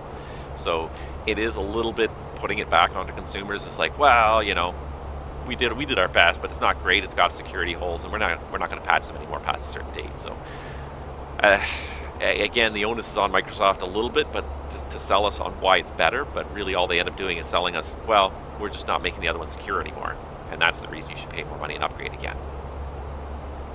And I've seen Microsoft, I've seen Windows 11. My kids have it on their laptops. There's nothing fancy about it. There's nothing much better about it. Nothing that makes it worthwhile paying for it again, or even going through the hassle of trying to install a new version. It's just like everything else is becoming more Apple-fied and more simplified, and it's not necessarily a better product. All right, we just passed Gainesville at 1632.8760. Let me just bring that up. Gainesville. Sorry, Gordonsville. So 1632. So we're actually 1 minute early. Disregard the hour, but take 3 hours off there. We're 1 minute early, and 8.7. We're actually up on fuel, so we're running ahead of schedule, and we've got more gas in the tanks we're supposed to have. So things are looking good. Things are kind of coming up us. Quick look over here just to see if there's any ATC online. I know you guys are chatting, but please feel free to chat if you've got anything you'd like to ask.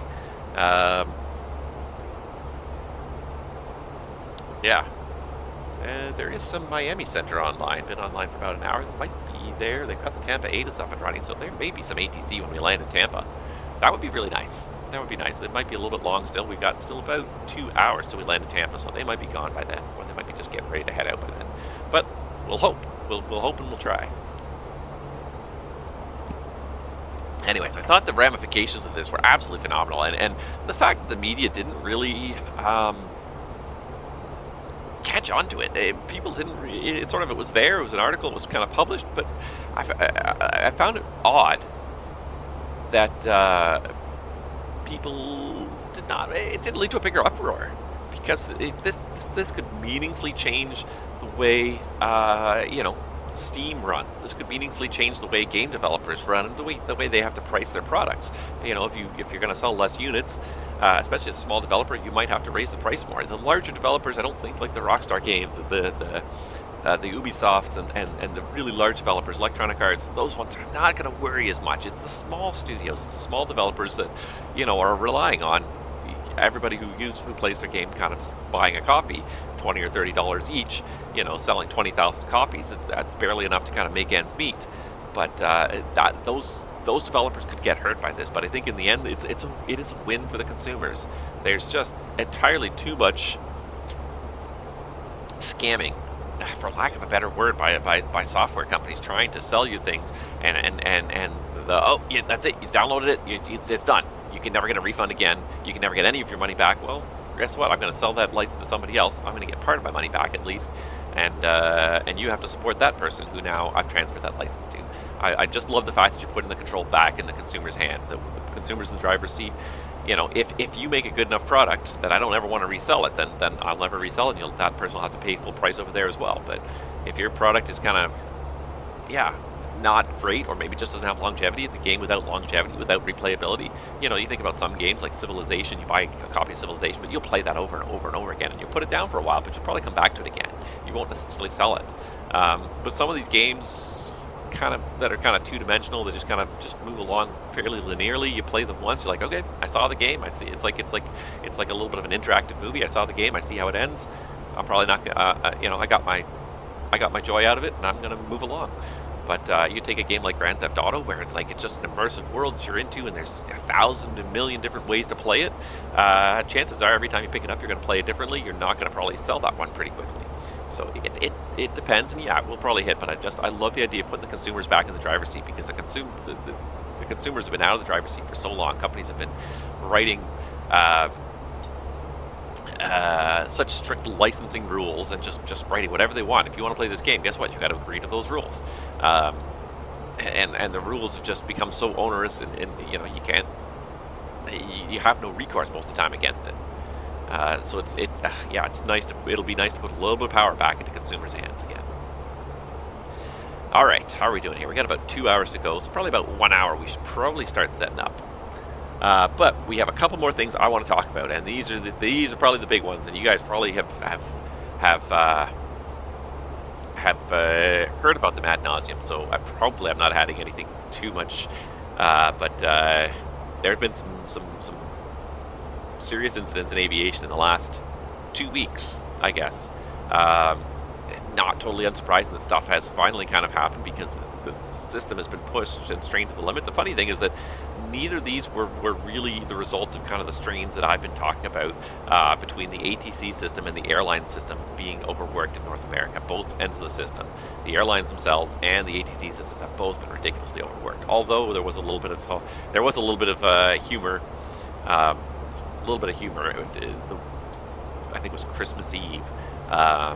In Christmas Eve in Canada, Vancouver, there was a huge delay imposed in Vancouver because almost all the controllers called in sick on Christmas. I think it was Christmas Eve, and it turns out that what had happened is that there had actually been a party that most of the controllers had gone to the night before, and most of the controllers had gotten food poisoning from this party. And so even though they had planned to come in and be on shift and plan their lives accordingly, most of them ended up not being able to show up. Like a ridiculous number of people actually called in sick because they'd been at this party. They'd gotten food poisoning at this party, and as a result, there were some huge delays in Vancouver. I believe it was Christmas Eve, just before Christmas. Anyways, I think it was Christmas Eve because of the fallout of this. And I mean, that's not a direct result of the strain on the system, but just the fact that the system doesn't have the resilience left in it. So when stuff does happen bad, things go wrong. A bunch of guys all call in sick the same day because they all happened to hang out together after work and all got food poisoning. There's nobody left to call. There's not enough resilience left in the system that when stuff does go sideways, anyone can pick up the pieces and put it back together again very quickly, and you end up with small problems cause huge delays because there's just no extra margin in the system right now. That being said, the incidents that occurred didn't seem to be really the result of that kind of impact. So the first one that happened, you guys all saw this. It was about a week ago now. I want to say it was the 6th of January. We all saw what happened in Tokyo when a Dreamliner and a Dash 8 tried to occupy the same space on the runway at the same time, and it was absolutely a horrible accident. And I will just say, like, the first thing I saw and I read, and just like the sheer miracle of the fact that every single person on the Dreamliner got out of that, and to watch it, because the thing just burned. It's just melted and it was completely destroyed and gutted. The fact that they were able to evacuate everybody from that aircraft, it's a win. It's a bad win. It's one you wouldn't want to have to put out there. Ideally, you'd never even have to evacuate an airplane, but it's wonderful to see that we have learned from the accidents in the past. We know how to evacuate an airplane quickly in the event of an accident, and we can walk away from an accident like that. That accident was survivable, and everybody walked away from it in the Dreamliner, anyways.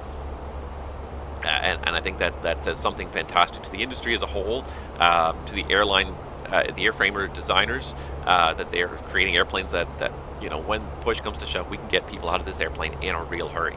And there's a fantastic channel I've been watching, and I've started watching it more and more, and especially the last few weeks with all these incidents happening, but for a while now. There's a fantastic channel on YouTube called the Blanco Lirio channel. And the gentleman's name is Juan Brown. He basically he does a bunch of different stuff, but one of the things he does a lot, and one of the reasons I watch his channel is he does accident analysis. He's an airline pilot. He's obviously got quite a lot of years of experience in the industry, and he analyzes what's happening. And it's interesting because one of the nice things about what he does is he goes to the factual sources. He goes to the NTSB reports. He listens to the NTSB briefings. He goes to other sources as well, but he goes to very reputable sources around the internet. And almost anyone could probably do this job, but the way he does it, he collects factual information. He will speculate sometimes, but the speculation is based on facts. It's not just, well, something happened, I wonder if it's this. And I'm guilty of that. I'm guilty of sometimes speculating and thinking about these things, but he tends to be very fact-based in his speculation, which is really kind of nice to see. So just to use the example of the of the Tokyo incident, he was reading some of the reports and talking about some of the fantastic stuff that happened, and the fact that on the Dreamliner of the eight exits, only 3 of them were used, and they still managed to evacuate the airplane safely.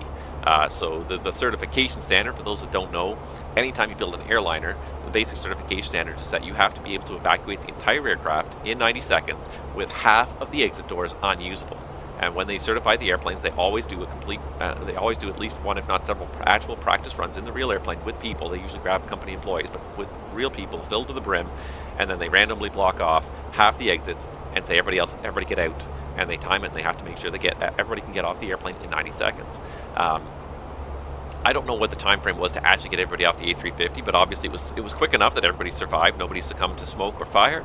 But only 3 of the 8 exits were used, and because of the way the airplane had come to rest, it was a little bit of a dicey situation, even with the 3 exits that were in use. So during the accident sequence, the nose gear of the 350 collapsed, so the airplane skidded along the runway.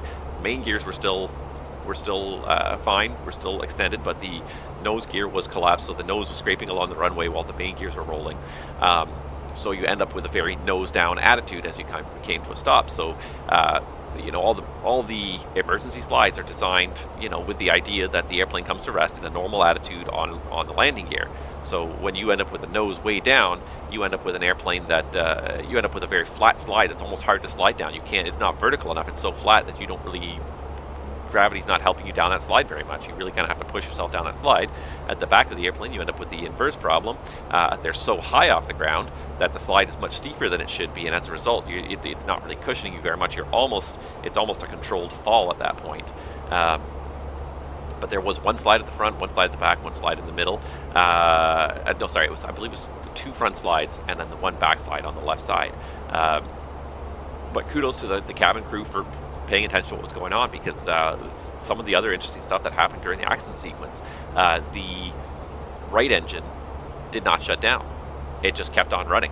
The airplane skidded to a halt on the runway. The pilots shut down. They probably, I assume they turned off the engine and probably pulled the fire bottles, which is usually in a severe aircraft damage situation is probably what you're going to do in most cases, is pull the fire bottles as well.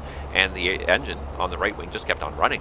The left engine shut down. The right engine just kept on running because at some point during the accident sequence, the control system between the flight deck and the engine was somehow severed, disconnected, and so the FADEC just kept the engine running.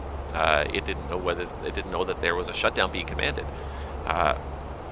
So the exits all near the engine were not able to be used on the right-hand side. So on the right-hand side, only the most forward exit was used. And kudos to the cabin crew for noticing this, for realizing this, and not deploying the exits anywhere close to that running engine. It's always a risk in an accident sequence, especially one where there's severe aircraft damage, that an engine may not shut down. If you lose a control system, if you lose an electrical bus or a certain wiring system, the FADEC may just keep that engine running at idle forever and ever and ever until it gets a signal for the fuel shutoff valve to close. If that wire that's supposed to send that signal is broken, it never gets that signal. So kudos to the cabin crew for realizing that and not deploying that slide anywhere near, so none of the passengers were at risk from that engine.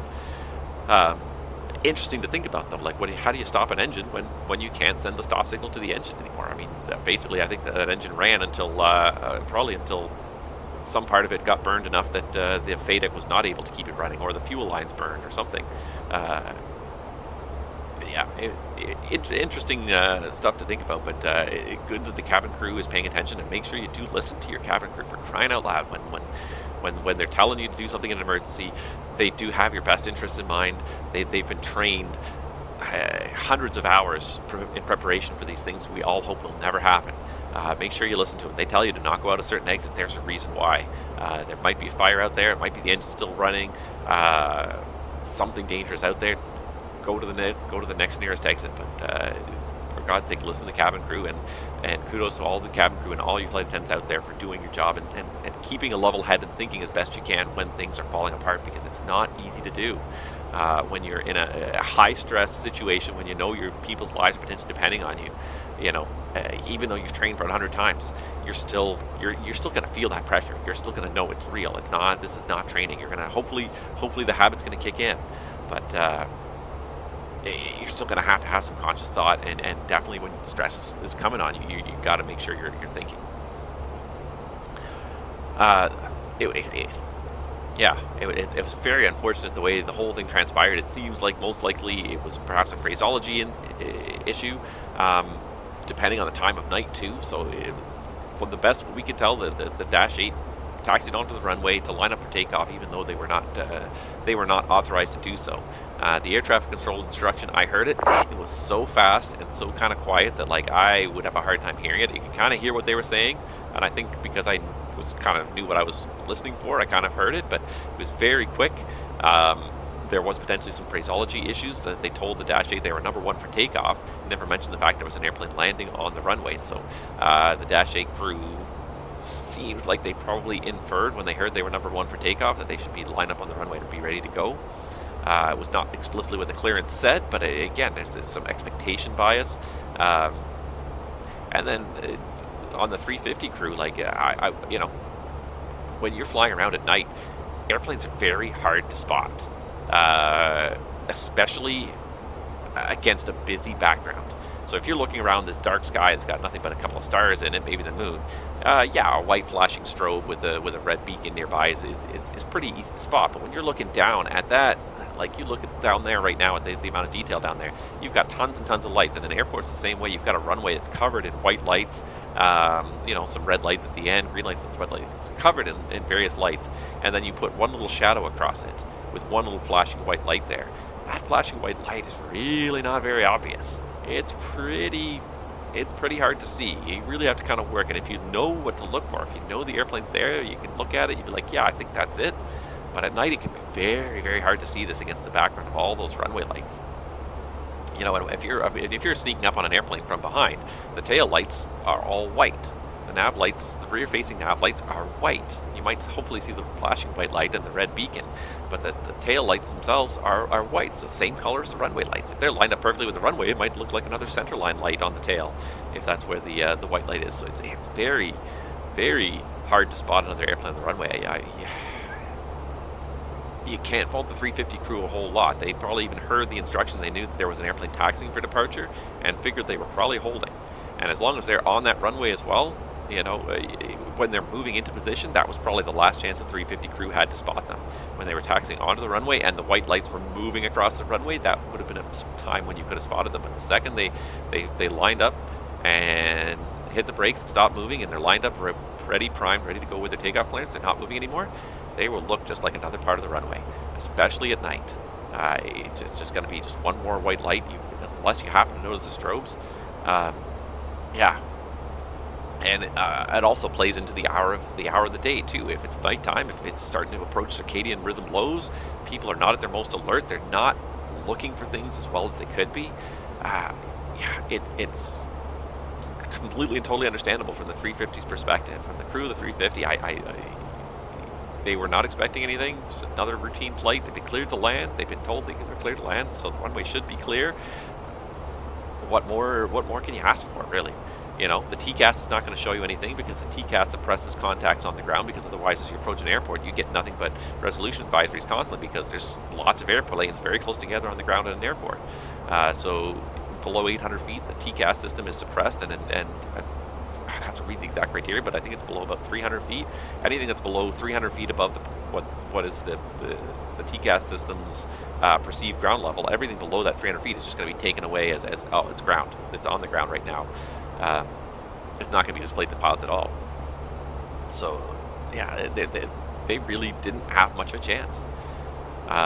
It was very unfortunate and probably so completely shocking. I wonder if they even saw anything at all. Of just suddenly, all of a sudden, the airplane just exploded on them, and they didn't even know why at first. Because if you know, you think about an airplane coming into land, you start the flare in a very big airplane. You start the flare at 50, 60, 70 feet. And that you know, that Dash 8 is 30 feet tall in front of you, so their nose was probably well above the tail of the Dash 8. They may not have even seen it. If they saw it, they may have saw it for the last split second when the landing light suddenly caught it, but they may not have even seen it. And all of a sudden, they just didn't even know what was going on. The airplane suddenly, the nose gear collapsed, and they're sliding down the runway for reasons they don't even realize.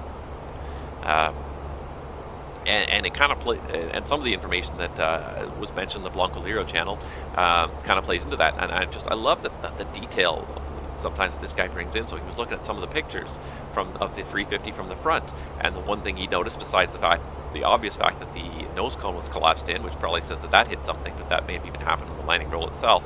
The other interesting aspect he looked at was that he noticed on both of the engines, on the left and the right engine, pretty much halfway up the cowl, so halfway up the cowl inlet, pretty much right at the 3 o'clock and 9 o'clock position on both cowl inlets, there were two big, massive dents in the engine intakes, both basically at the same height, on both sides of the engine intake at the 3 and the 9 o'clock position. So like they had hit something very, very flat, very thin, but very flat at that altitude, which is pretty much would be almost right exactly where the wing of a Dash 8 would be, especially just at the moment of kind of you're just touching down, or just a second or two prior to touchdown, 20 feet up in the air, those engines would hit that thing square on. So it kind of speaks to the fact that, yeah, the Dash 8 was probably motionless, stopped on the runway, perfectly lined up for takeoff, and this thing just completely smacked into it right from the back. It's an interesting little detail to note, but it 100% makes sense with the kind of the information we have, that very likely could have been, because it was perfect. It was almost perfectly symmetrical between both sides of the airplane. That what would be sticking up over the runway, that's long and skinny and perpendicular to the runway center line, will be the wing of the other airplane. So right at the moment of touchdown, and the way that the sequence happened, it's very likely those pilots in the 350 didn't even see the Dash 8 at all. That was a very unfortunate incident, and I don't think that this one is necessarily a case where overcapacity of the system was to blame. Not overcapacity, but overutilization of the system was to blame. This could very well have been a bit of more of a case of expectancy bias on the part of the Dash 8 crew, and of course perhaps some fatigue, some company pressure as well. The Dash 8 was a Coast Guard Dash 8. They were bringing earthquake relief supplies to an earthquake that had happened the day before, 2 days before, to a hard hit region of Japan. So these guys are on a humanitarian mission. They're there to do good. They're trying to do good and save lives, and they've got some pressure on them to, of course, go get the mission done. I don't think there was any undue pressure, but here's a plane load full of supplies. Go take it up there. It's important life-saving supplies. Get it up there as soon as you can. So these guys that wanted to go and do the best job they could, and for this to have happened, what a tragedy built on top of a tragedy. And there was one survivor in the Dash 8 too. So it was a crew of 7, I believe. Six of the crew in the Dash 8 unfortunately were killed in the accident. The captain of the Dash 8 survived, and it's almost one of those cases where you almost wouldn't want it. You almost wouldn't want to. I can only imagine what that man is going to go through for the rest of his life. And I assume it's a man. I shouldn't even assume it's a man. That person. I can only imagine what that captain is going to go through for the rest of their life now. They are going to be, there's GSO 12, 16, 55, 70, 7800, 7800. Nope, not that one I'm doing here. That person's going to have to live with that. And if it was a mistake, and it does seem like it was, an honest mistake, but a mistake nevertheless. We're gonna call it 7.8. So we're up 300 kilos. We're burning less gas than expected, and we're about 1 minute early still. We're doing good. I couldn't even imagine. You take people's lives. You take their responsibility seriously. You take people's lives in your hand when you're the captain of the ship. Everybody who boards that ship is your responsibility until they're off of it again at the end of the day. And nobody wants that. Nobody wants to have anybody pass away on their watch.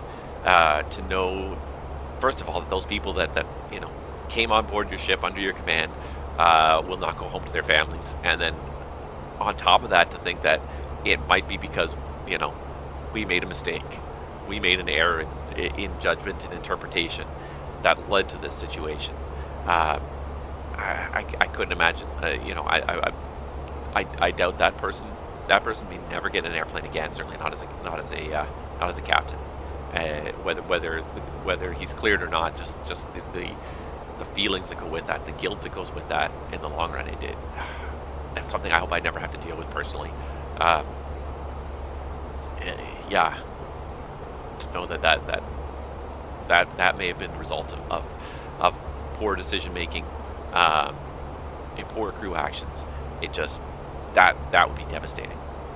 You know, I just couldn't even imagine the kind of emotional state that person must be in now, and they're going to have to live with that for the rest of their life, as long that the rest of the people on their crew are never going to get to go home again.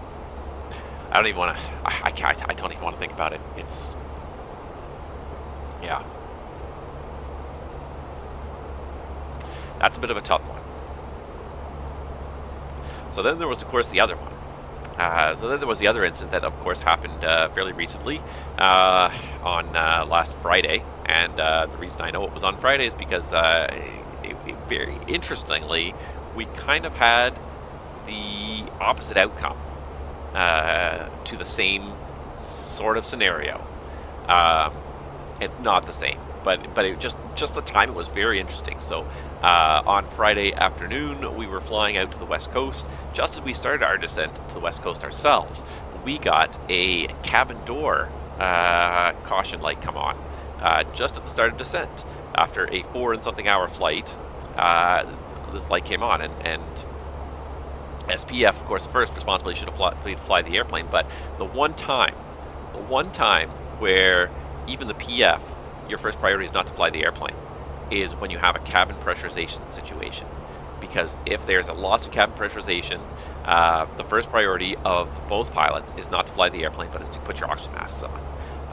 So I did a little bit of sort of backwards analysis afterwards. After we landed, I sort of went back and analyzed my actions. So the very first thing I did, I was PF, and still the very first thing I did, as soon as I saw that caution light pop up, and I looked down and I said, I think it's, I can't remember what door it said, but it's cabin door.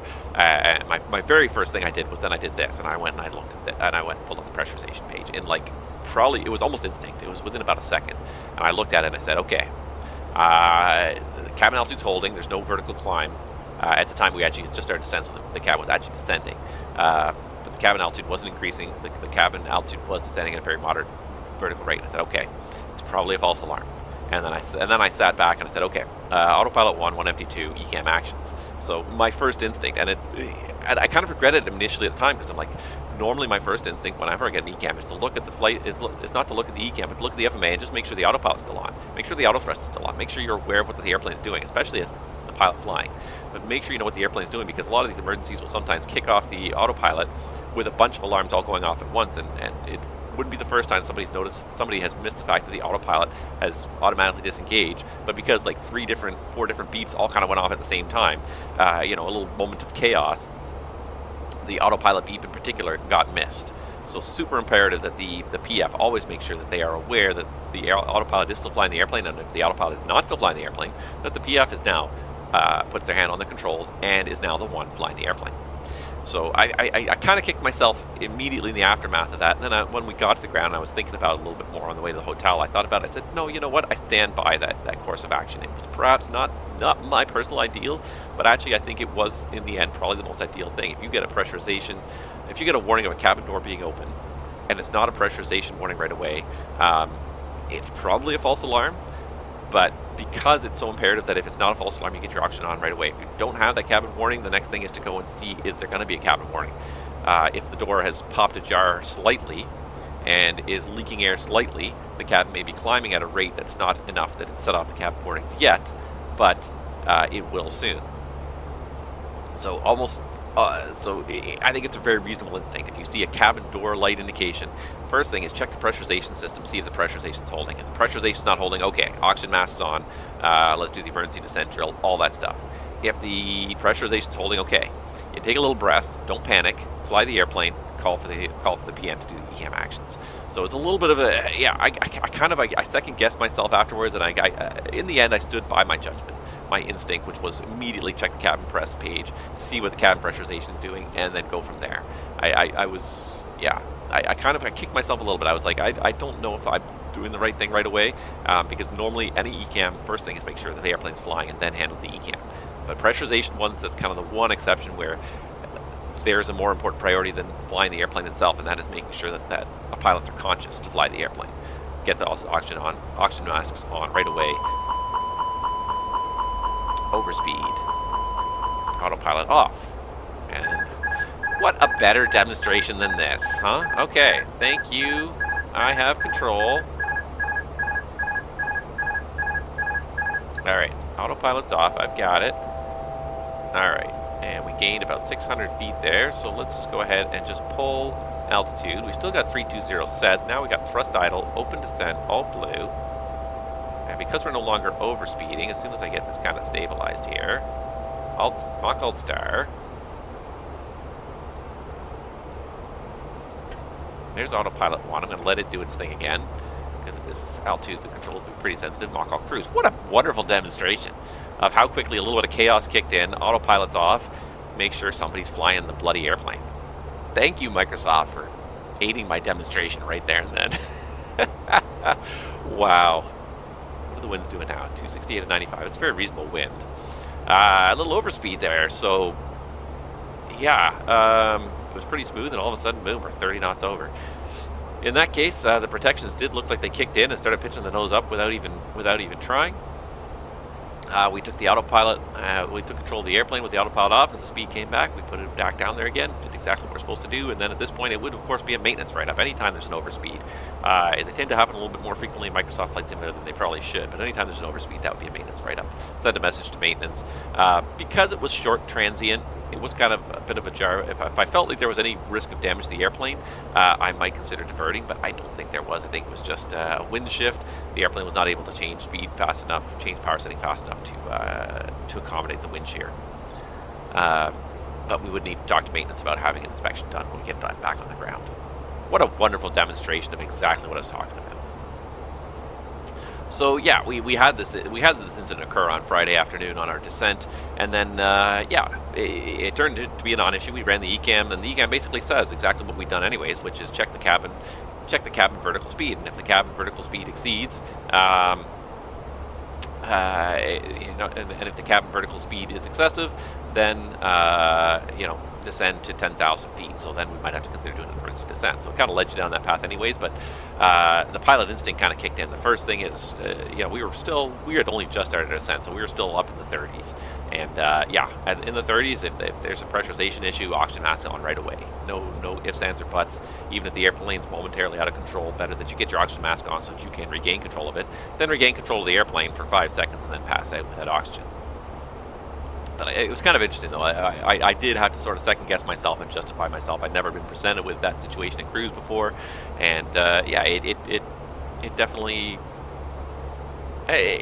you know, I stand by the way my original reaction, but it was you know, perhaps not. Initially, I was questioning whether or not it was a good reaction or not. Yeah. So then, of course, I got to the hotel, and of course, it's all over the news that what happened to Alaska flight, what was it, 1282, 1242, that lost a plug door during its climb through 14,000 feet out of Portland. And that one, this is again, this is not the kind of situation I was ranting about where the system is over capacity, the system is running at, you know, it's running over capacity. There's not enough resources in ATC or the airlines. This does not seem to be any issue of that kind. This seems to be most likely a manufacturing defect, perhaps even a design flaw with the aircraft itself. This does not seem like it's anything was caused by the fact that, you know, people are being worked hard, and, you know, airplanes are flying lots, but simply the fact that I hate to say it, but Boeing has really lost its way as a company. They used to build the best airplanes in the world, and you know, if it had Boeing on it, it was reliable, it was rugged. You look at some of the incidents that the 747's been involved in, and you know, the thing has been oversped. You know, there have been, you know, there was a cargo door that opened mid-flight on a 747 and ripped away, you know, like 10 or 15 feet of fuselage. The airplane kept on flying and landed. The captain came around and looked at the thing, and he's like, how the heck did we just fly this thing and land it with this giant hole in the side of the fuselage? And it just, you know, the strength of the structure, the engineering that went into the 747, absolutely phenomenal. That was a whole different era for Boeing. Boeing is now unfortunately stuck in an era where it's being run run for the benefit of the shareholders, and everything else falls by the wayside. And that's the unfortunate thing. Since the 1980s, when McDonnell and Douglas merged, Boeing has basically been primarily concerned with shareholder returns, and that's it. And everything else is secondary to shareholder returns, and that's a problem when you're in this business, because the airliner business it's not a business you're in for the short term. You're not looking to make a quick buck in the next year or 2 years. When you build a product, you invest in that product. You're going to create a product that you're going to probably manufacture and sell for 10 years, but it's probably going to take you 5 years just to get to the development point. It's going to take another 5 years probably of sales before you paid for the development. It's not something you're in for the short term, and this whole shareholder mentality that Boeing has right now. Well, we got to make sure we show a profitable quarter every quarter. It just doesn't work. There's not enough. What am I trying to say here? There is not enough. I don't know. Sorry, I've lost my train of thought here. But there's not enough concern for safety. There's too much cutting corners. Well, if we can save a buck doing this, better to save a buck. There's just too much of that mentality going on in Boeing, and the fact that the executives are in Chicago, when 30 years ago, 40 years ago, the Boeing executives were in Seattle, where the planes are being designed and manufactured. Now the executives are all in Chicago. They're so far from the manufacturing heart of Boeing. They have no exposure to it, and it shows. When they're engineering stuff, the 737 MAX itself is just, it's a debacle in and of itself. But now they're also outsourcing a lot of what they do to other companies. Spirit Aerosystems, everyone's going to know that name now, builds large portions of the 737. They build the 737 fuselage, then they ship it to Boeing, and Boeing installs the stuff inside it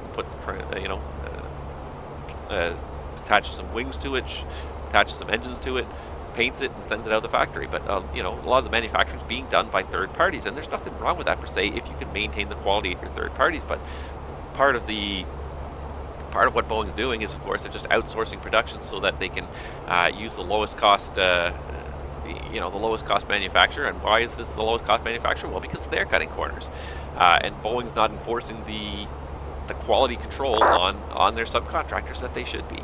So we're running into all these issues. This is not the first time we've had an issue. The MAX has unfortunately had a lot of problems. There was, in early December, there was a rudder issue reported that Boeing sent a letter out to all of their airlines and said that the MAX aircraft that have been manufactured recently, there have been cases of bolts that are loose, bolts that are missing their nuts altogether. So there's just the bolts just through the hole, but there's nothing preventing them from backing out of the hole altogether. There are some serious manufacturing issues on the 737 MAX production line. We knew this before this door incident happened, but pardon me. But the MAX is just it's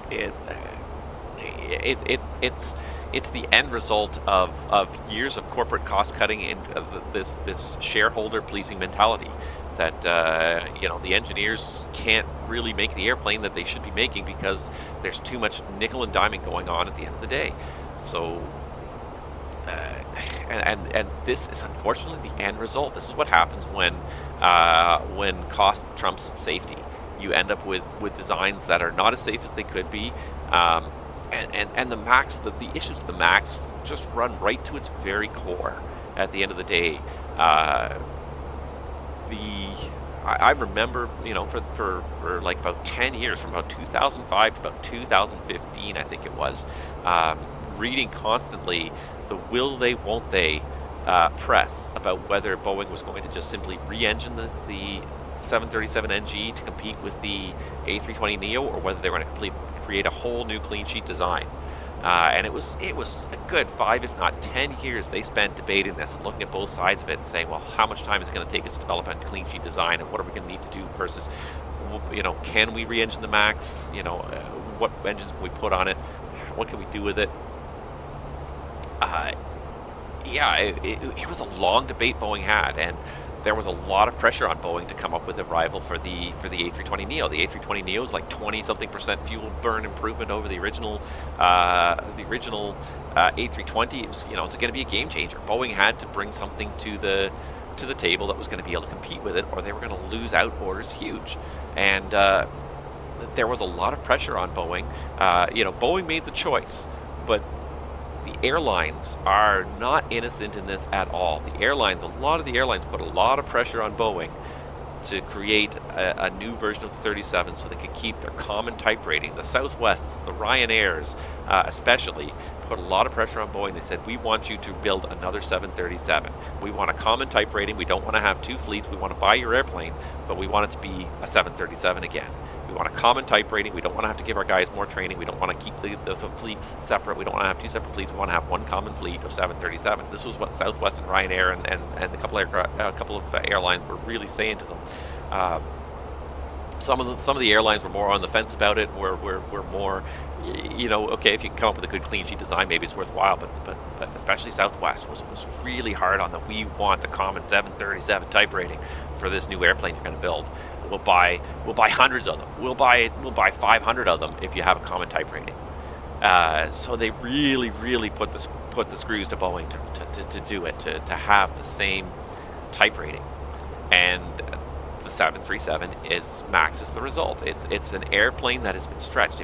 It's funny, if you sit like a MAX 9 next to a 737-200, the 737-200 looks like a baby. It's a little tiny thing. It holds like 50 people. It's tiny.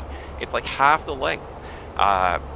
You gotta think, like, at some point we've kind of stretched that original design as far as it could go and pushed as far as it can go, but they kept on pushing it. We need, for this thing to carry more people, we need bigger engines underneath, so we need longer landing gear. That changes the whole, performance of the airplane, and it kind of handles differently. So we'll put the secret system in that translates the flight controls and makes it feel just like an old 37. We won't tell anybody about that system. Great, that's great until the system failed. There was a single point of failure in the system. The system failed twice, killed a whole bunch of people. Oh yeah, well, we did have the system, but we didn't think it was necessary to tell you guys about it. Oh my god. And that's not the only thing. So then we had this incident happen in Seattle, and one of the remarks that was made by the crew was when the flight deck door went flying open during the rapid depressurization.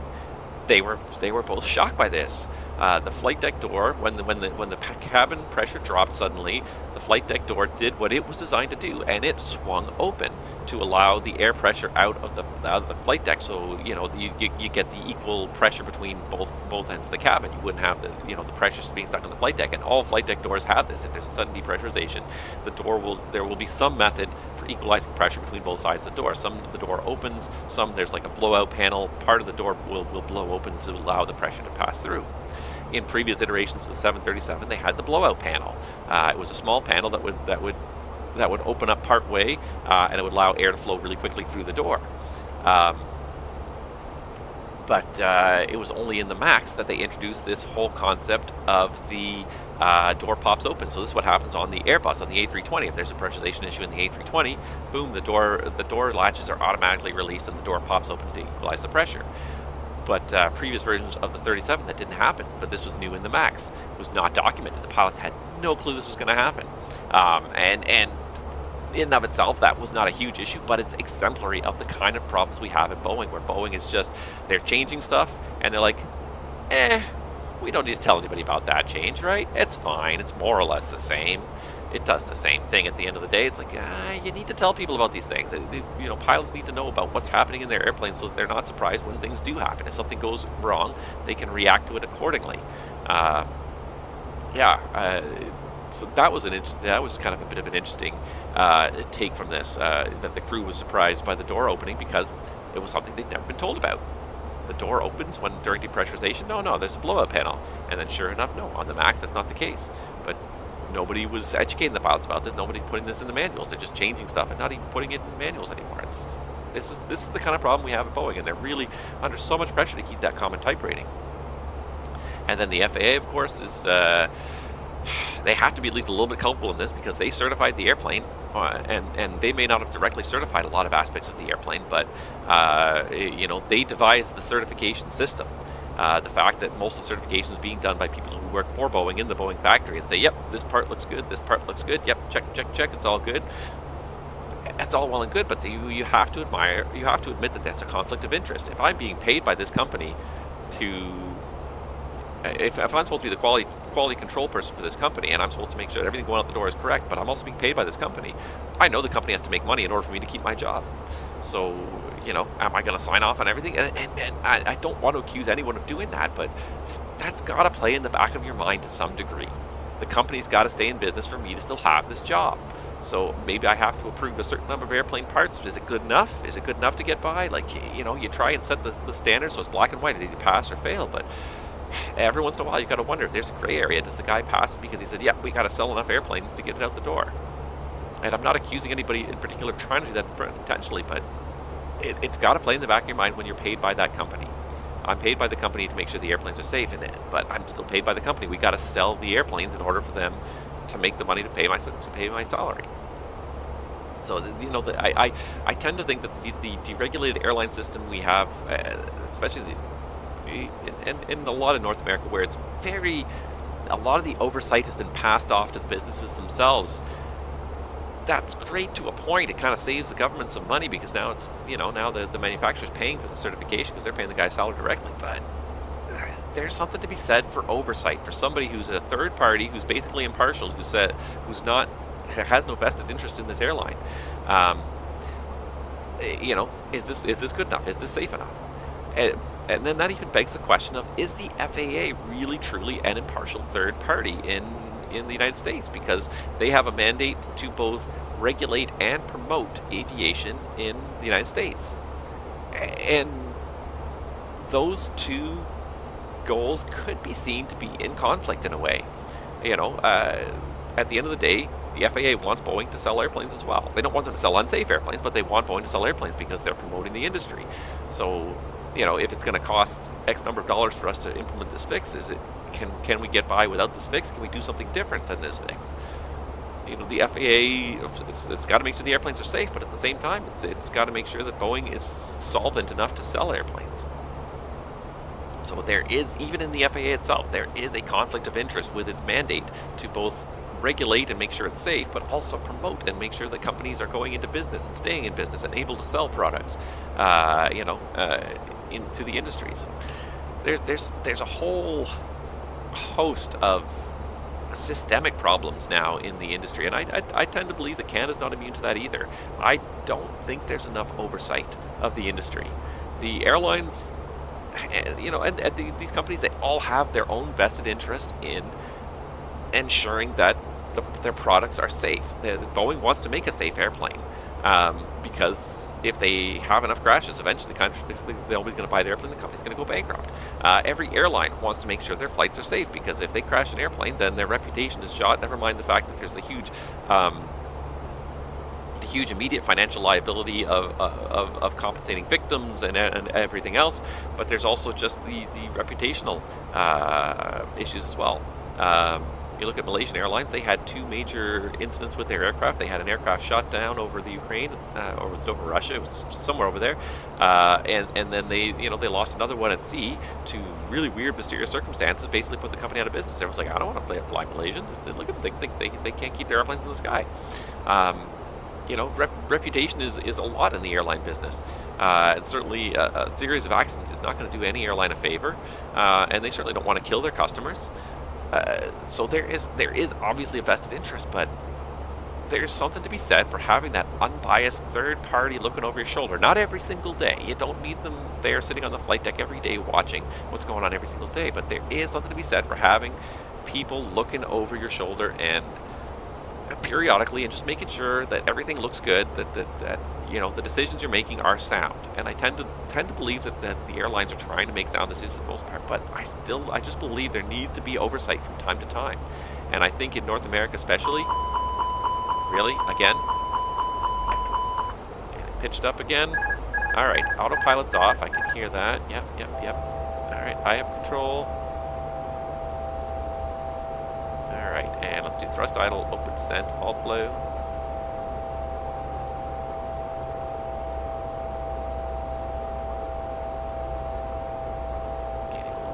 switch there. Mach hold start. Let's get autopilot 1 back on again.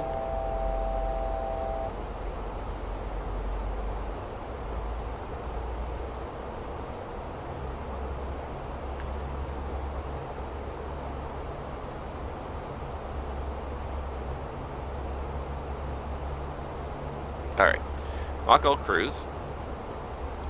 Yeah, I think there's nothing wrong with having some oversight, some government oversight, an impartial government that, and again, I would like them to be impartial. I would like them to be, we are here purely for safety. You know, it's your job to figure out the financial side and make sure that you can do this economically and make sure your company is viable. We are here to look over your shoulder and make sure that everything is following the rules, as safe as possible.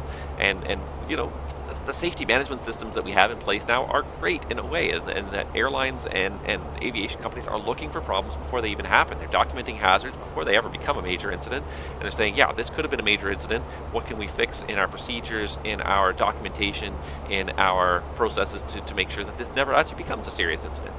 It's great to a degree, but the fact that nowadays the regulators are just coming to the door, they're knocking on the door and they're saying, I just want to see your SMS system. I just want to see your safety management. What have you fixed because of the safety management system? And that's a good thing to focus on in that respect, but that can't be the only thing. Sometimes you just got to sit there and go back the old-fashioned way and sit there and ride the jump seat a couple of flights and just make sure that the SOPs seem sound, everything seems organized. Like, yeah,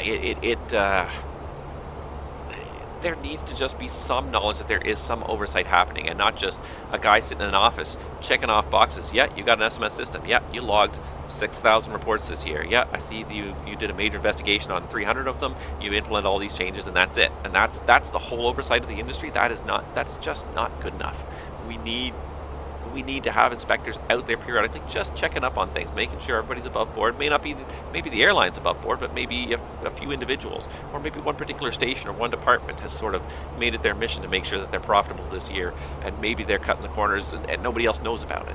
I don't think that's the case, but it can't hurt to check that from time to time, because you will find a few people who think they're doing the right thing by, we'll just save a few bucks, we'll do it this way, we'll save a few bucks this way. I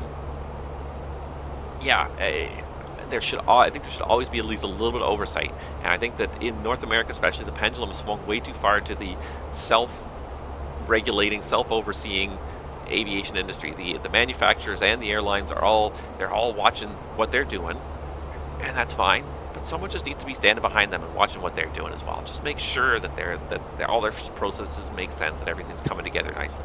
And I just feel like that's not happening as much as it used to, as much as it needs to.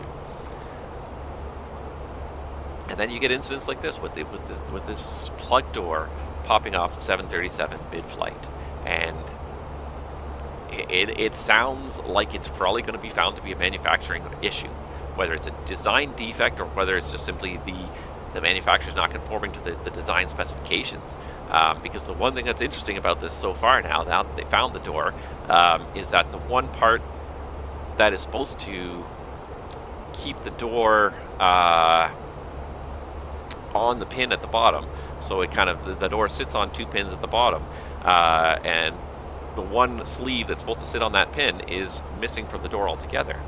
Whether it departed the aircraft because of stress, whether it departed the door because of stress during the incident sequence, or whether it was the root cause, that part became detached, and then the door flung up away from it, and that part also went rogue at that point when the door flung away from it.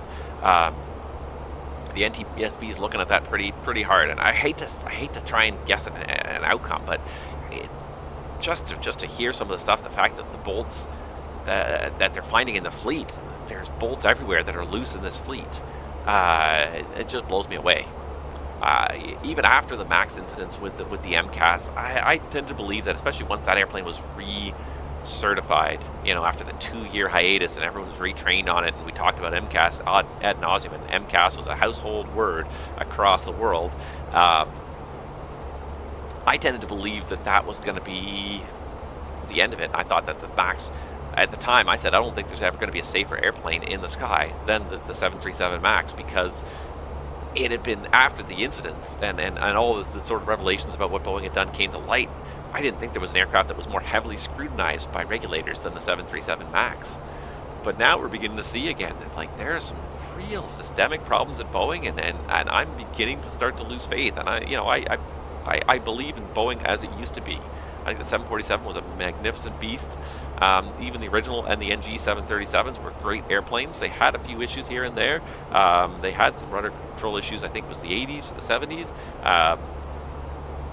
But now, like they announced, like, yeah, like we're finding like rudder assemblies with bolts that are either missing nuts, either the nuts have backed off themselves, or maybe they weren't installed.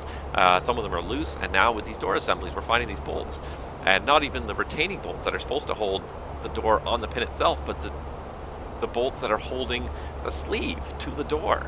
These are bolts that should never be loosened in the lifespan of the airplane, and the airplane is 3 months old, you know, in this case, and of course, obviously, there must have. Seems like that was probably the defect, but you know, there's a fleet of these airplanes operating at United Alaska, and these operators are finding, oh, wait a second, a whole bunch of these bolts are loose that are not supposed to ever be loose. They're supposed to be torqued to spec and never move again, and a whole bunch of them are loose. And it's like, what's going on here? Like, there are some massive quality control issues at Boeing, and it makes you think, like, these are not isolated incidents. This is a systemic problem throughout this company. There is a culture of just I don't know if it's suppression perhaps, but a culture of ignoring potential issues, or maybe just not even looking and thinking for potential issues. I don't know where the culture kind of lies on that spectrum, but there have got to be some cultural changes at Boeing, because people are going to stop flying on these airplanes soon. People are going to stop buying these airplanes. People are going to stop flying on these airplanes. Like, we're back where we were about 4 years ago, when Boeing couldn't sell a 737 to save their lives. And it seems like we're going to go down that road again, unfortunately. And I don't want to see them go down that road. I used to be a proud supporter of Boeing. I thought Boeing's like, hey, Boeing's a great company. They make great products, and everyone should pay more attention to what Boeing does and be more like Boeing. Build an airplane that's pilot-centric, and it begins to seem more and more like it's a company run by a bunch of shareholders. There's no accountability. There's no, and certainly the engineers. When the head office was in Seattle, the engineers more or less ran the company. The people who ran the company were engineers anyways, and they knew that there were engineering limitations that had to be adhered to. We had to maintain a level of safety, and it seems like now that whole idea has been forgotten, and it's just the people who run the company are so far away from the people who are actually doing the designing and trying to make the decisions. I don't know if the message being transmitted intentionally or unintentionally, but it seems like the bottom dollar is what matters at Boeing. All right, I'm just having a look over here, and it looks like we've lost Miami Center. That's not totally surprising. He was already on for probably about 2 hours now, so not totally surprising we lost our Miami Center. So we have no information for Tampa anymore. So we're going to pull up the ATIS. There is an Orlando controller online. There is a Miami controller online, but there's no Miami Center. There's no Jacksonville Center. So we're going to go ahead and pull up the ATIS and see what we can find for Tampa. So where's my ATIS app? We don't need JFK anymore. Search for TPA Tampa. There we are. Arrival information. Charlie. 1653 Zulu, variable at 5 knots, 10 miles, overcast 75, 115 degrees, 9 degrees, 3012. Remarks, rain began at 43 and ended at 53. So there's been some rain recently, so we should probably do wet numbers for this arrival. Visual approach, runway 19 right in use. No temps, runway 19 left, 1 right closed. Okay, that's fine. 19 right, that's fine. That'll be a little bit faster anyways, a straight-in arrival for us. Taxiway Charlie closed between Golf 2 and Charlie 5. Okay, let's pull up the plates here and let's have a look at what's going on in Tampa so we can try to make the right decisions here. Alright, so 19 left is closed, that's fine. We were planning to kind of land 1 left or 19 right. Taxiway Charlie closed between Golf 2 and Charlie 5. Charlie closed between Golf 2 and Charlie 5. So right up here, Charlie's closed. Taxiway Romeo closed between Foxtrot and Romeo 3. Romeo closed. Where's Romeo? Romeo. Wherefore art thou, Romeo? Seriously.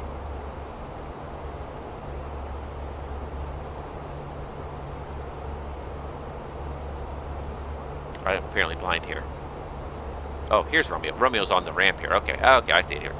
So that's fine. We're not going to be anywhere close to that. Foxtrot closed. Yeah, that's fine. Foxtrot's on the ramp there too. Charlie 4 is closed. Yep. Taxiway Victor 2. No, sorry. Charlie 4 closed. Victor 2 and Victor 2. Wingspan 171 feet or less, so we're fine on A320. We're 112 foot wingspan. K and Charlie 3. That's fine. Sierra between 19 left. Sierra between 19 left and Charlie. Okay, so we probably won't be down here either. Yeah, so there's still taxiway Echo 1 restrictions. Echo closed north of Airborne North.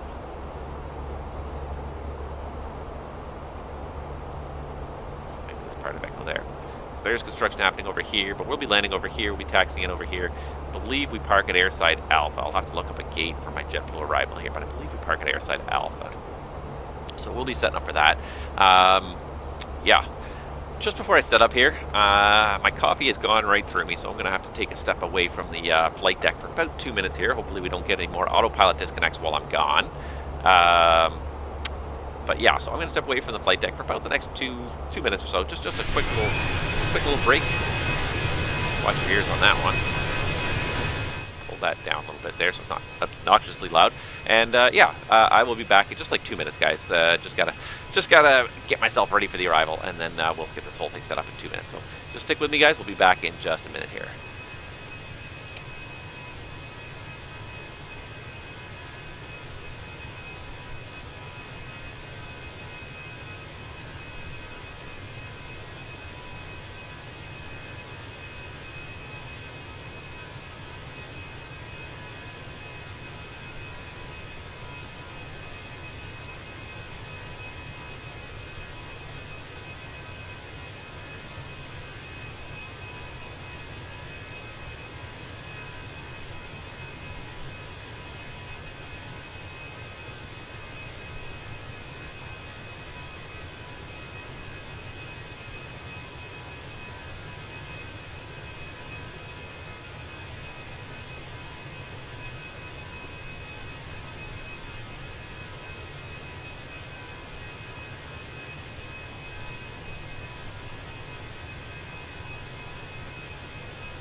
Okay, everybody, Captain Nabs is back again.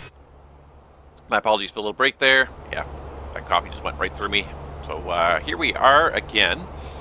And yeah, so we're going to get ourselves set up for arrival. So we got to switch ends on the runway here, because we got about an hour till we get down. So first things first, let's actually just do a landing distance calculation here onto runway 19er right in Tampa. Wet runway now. So Tampa, runway 19 right. We're going to go good, wet runway. Apply METAR. Landing weight. So let's give let's see here, landing weight estimate. Estimated fuel on board 4.4 plus 57.2. So let's call that 61.6. Let's call it 61.9. Give it just a little bit extra margin. 61.9.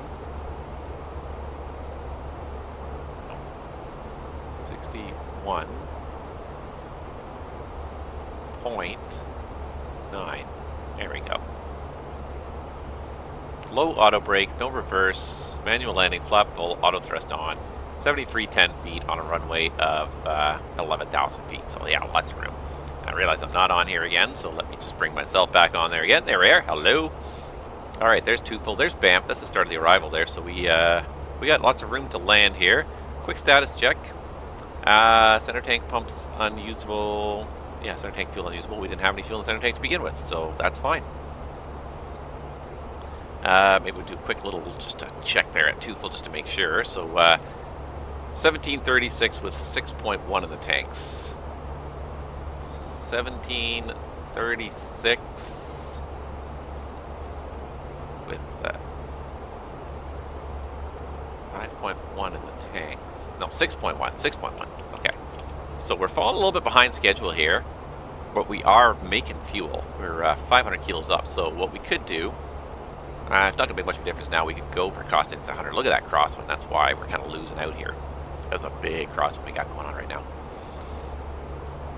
All right, we'll be starting now before too long, but this is where we were kind of expecting it too. We were expecting, like, as we got south, I was looking at the, I didn't look at it for you guys, but when I was looking at the weather, if I can throw it on here. Nope, that's not what I'm trying to do here. Can I throw weather on here? No, I can't throw weather on this one still. Okay, I can't throw weather on this, but I was looking at it on, I can even do it here on SimBrief. Get rid of that. All right, SimBrief here, and the jet streams here at the altitude of 320, and wow, just a massive jet stream across the country here. And it's pretty much right where our flight is. Like, no wonder we got the massive 84 knots, and it's just picked up even more as we got even farther south here. It should start to drop off as we start to cross into Florida, so it should actually start dropping off a little bit now. But wow, massive headwinds there, or massive crosswinds there.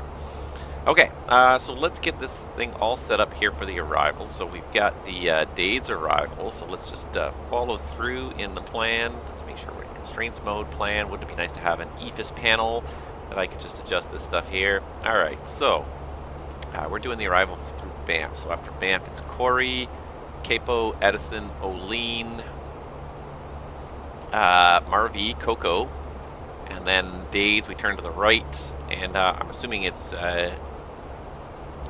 Jokeball 6,230 knots. Yeah, so that's the one constraint here. Oh, what am I doing here? Don't look through it yet because I haven't changed it yet. What an idiot. Okay, so first thing we gotta do is do 19 right, and because that's gonna change the star, we actually have to put in a different star because there's one thing Fenix doesn't do properly. Select heading. Okay, I pulled heading. So if you change the arrival runway, but you don't change the star, it'll keep the old fixes, even though it's supposed to change it, and the real Airbus will do that. So when we change from 1 left to 19 right, the real Airbus would change these fixes, pardon me, to these ones. But the Fenix doesn't do that. So the only way to force it to do it is to load a different star and then reload your original star again. So yeah, we're sticking with the 19 right. We can stick with that, but now when we reload the Dade's arrival here, Dade's 1, now it's going to say, oh, it's a new arrival. I'm going to look at the transition for the runway again. I thought it was a Banff transition. Why am I not seeing Banff here? There it is. Alright, so ILS 19 right. Let's get rid of the VIA. Dade's 1, Banff transition, insert, and let's just go back to arc mode for a second and see where we are here. Okay, so we are on our way to Banff. Alright, I've re-engaged nav mode now. You've seen it turn a solid green line, so I've re-engaged nav mode so it knows where we are, what we're doing. Okay, back to constraints. Let's look through this thing one more time here. Banff, Corey, Capo, everything's the same. Edison, Olean, Marvie, Coco, Dade's, and then Lizard. I should have constraint on. That's why I don't have constraint. There we go, Lizard, and Jokeball, Jackball at 230 knots at 6,000 feet. After that, it's the 277 track. We're going to get a vector, or a self-vector at least, to an ILS to 19 right. And I don't think I've pinned that actually, so let's pin that right now. Approach ILS 19 right.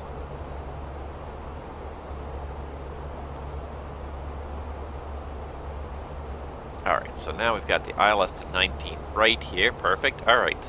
Yeah, we don't need the PIE transition or anything, or even the Maritime is fine. We can just do it from Fatty inbound. We'll inbound. So let's intercept that. So Fatty, Jim Bob, and Jim Bob's at 2,000. Fatty is above 3,000. So there you go. Fatty's above 3,000. Jim Bob at 2,000. Jim Bob.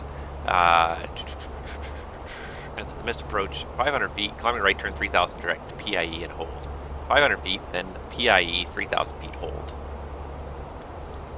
Alright, so that's all in the flight plan. RadNav page, we should have 1085, IJRT, and 187, 188, because within reason. Prague, so we'll put KTPA here, so KTPA, we'll put 19 right, since it's our planned arrival runway, and we'll have a distance readout there. We've got 194 miles to go. Love it. Perf. For the descent, 80340 is usually a little fast. I wouldn't want to do more than 330, so I'm okay with the 80 to start, but then I'd rather have the margin widen up a little bit. So we'll plan 320.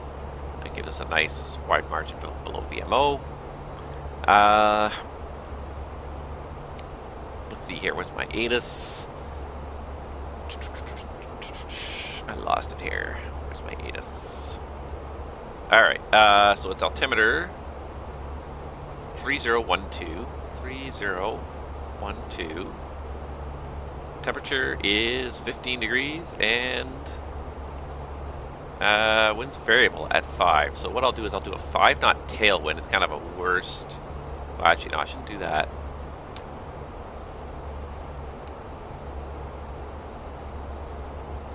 Carries a little bit fast. Yeah, I'm just going to do 180. I'm just going to do a 1 knot headwind. We'll sort of see how that works out. Maybe we can get a wind readout on final. 221, Barrow.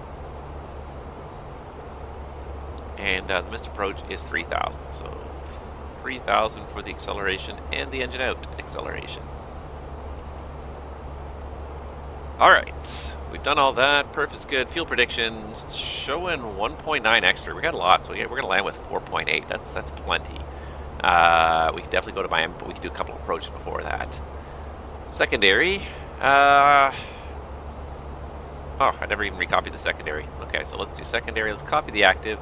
And I'm going to leave it right now. I mean, we might have to swing around for one left if the winds are light variable. They may change again, but right now I got nothing to do with it, so I'm just going to leave it. Yeah, and I think we're all set up.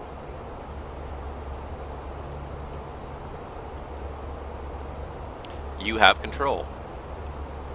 I have control. Are you ready for the approach briefing? Go ahead. Alright, so, first of all, technical, the MELs don't affect the arrival. They affected the departure, not that I paid attention to them. And NOTAMs, that's just one thing I did not check here, so let's just check that really quickly. Sim brief panel.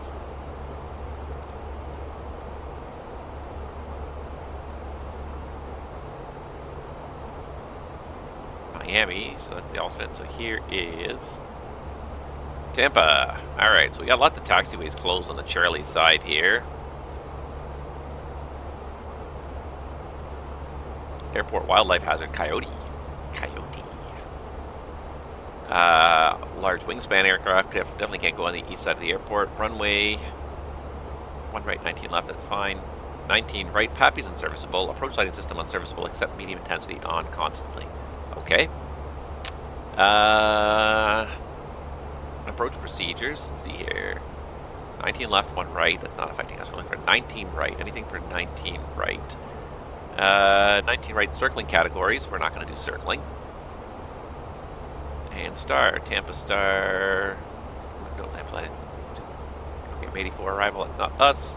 So I don't see anything that affects us at all NOTAM wise. So we are doing the Dades arrival. We're just about to commence it, just about to cross Banff for the Dades 1 arrival into Tampa. This is Tampa International 20-2 Bravo. Radar required, jets and turboprops only. Do not file bows. That's in transition. Okay, that's fine. So the routing constraints are all as published. It's all checked in the box. There are holds at Corey, Edison, and Olean, all listed here on the left side of top left side of the chart.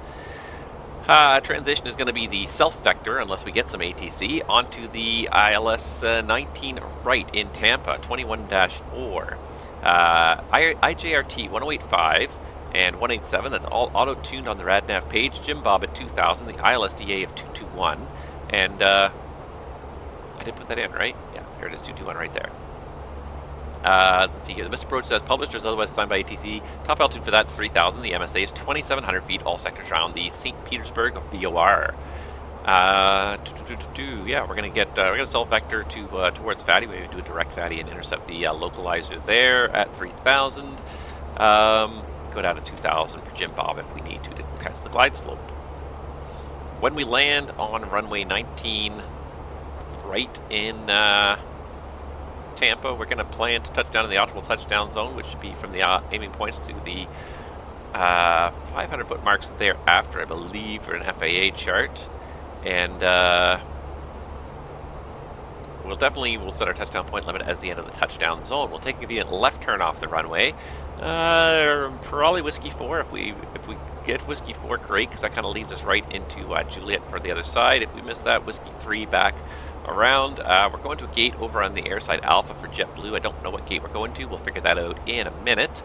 Let me just prep this by getting the parking gates chart up there. Yeah, so it's going to be a managed approach to a manual landing. Low glide slope coupled approach. Clear for the approach. We're going to arm approach mode, second to autopilot. Engine anti-ice is going to be off for this arrival.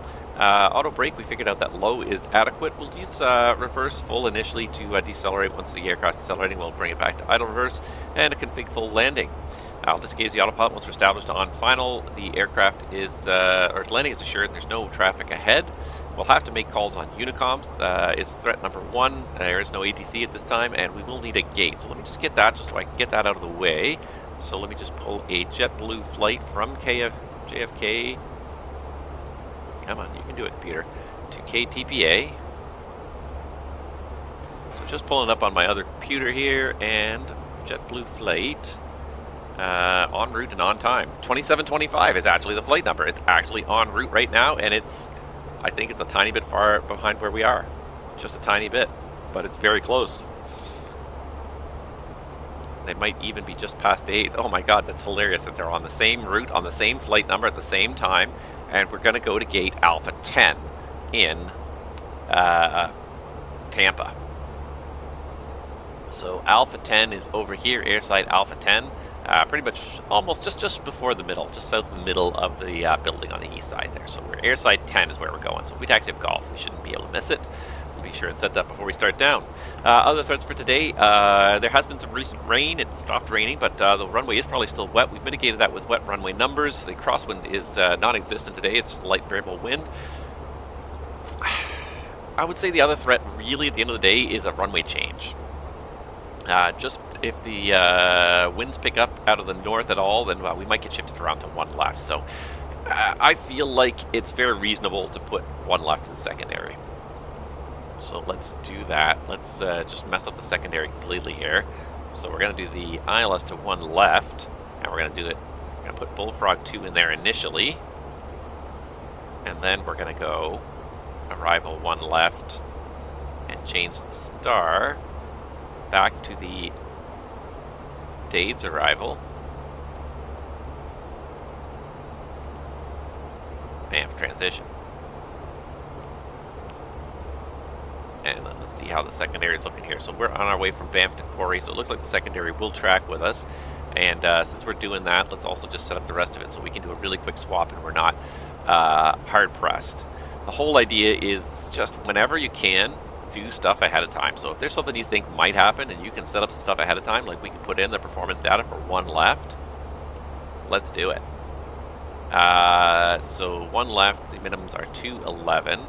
So we got the same performance number all copied over because we changed the runway. It knew to blank out the minimums. And it's still a missed approach of 3,000. Got the same winds and everything in there.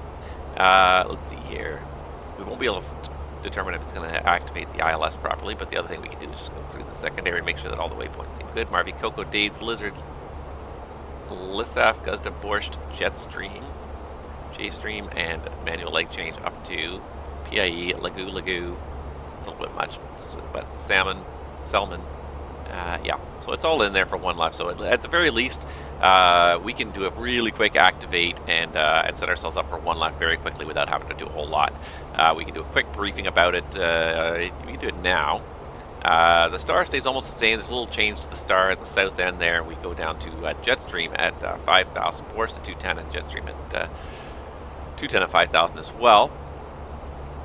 And then, yeah, the ILS would be the for one left would be IAMP 1089-007. The inbound course, Selman, the glide slope check height 2600. The ILS DAF 211. The missed approach is as published or assigned by TC, top altitude 3000 currently. MSA 2700 feet, all sectors around St. Petersburg. This will also be a 3-degree slope, Pappy's left, ALSM2 lighted system. This RVR 1800 is the minimum on this one. It's supposed to be VMC, so I don't see that being an issue, but just the fact that the winds are light variable means we could end up with a change around at some point. So we kind of got that one ready to go just in case. So we briefed that. We got lots of time to actually set up a second one. We got like, not quite, but we got close to an hour of extra fuel. So we definitely have no problem getting to the second, getting to the alternate and squeezing in the second approach before we go to the alternate. I can't think of much else. Threats. I think we're good at this point. We got the gate. We got everything. I got nothing. Any questions? No questions. I have control.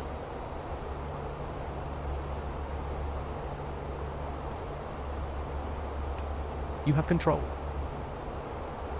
A little sluggish. Alright, you can see our top of descent point is scrolling into view there, 4,040 miles, so looking good.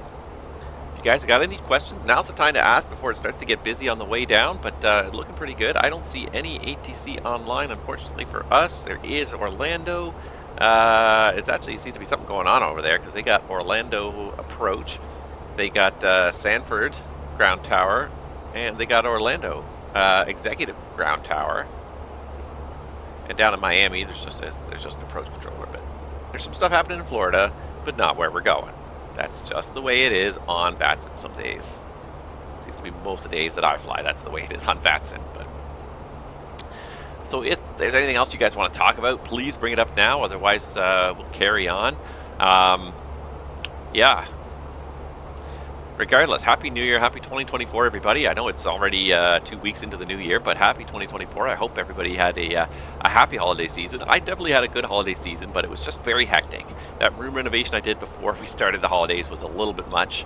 Holidays are chaotic enough with everything going on without adding another reason for your house to be even more chaotic. So that was probably a mistake, but it was the only time I had off. I had a week off. It was the only time I had a week off to kind of get this stuff done. And it's one of those things you want to get done like pretty quickly all at once. Like if you're doing especially a bedroom renovation for somebody who's trying to live in that bedroom, you want to get it over and done with pretty quickly. As it was, I kicked my daughter out for 2 nights just so I could paint and take all the furniture out and paint and not have her huffing fumes for 2 nights. So I had her out for 2 nights, which wasn't too bad.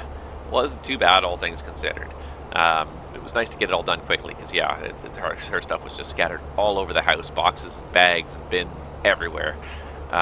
Furniture everywhere. Just, yeah, oh my God, it was chaos.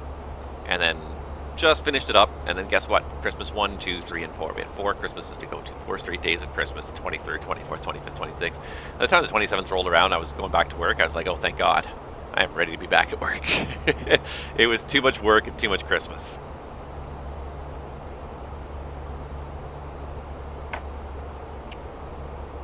Yeah. All right. So far, so good. We're getting there.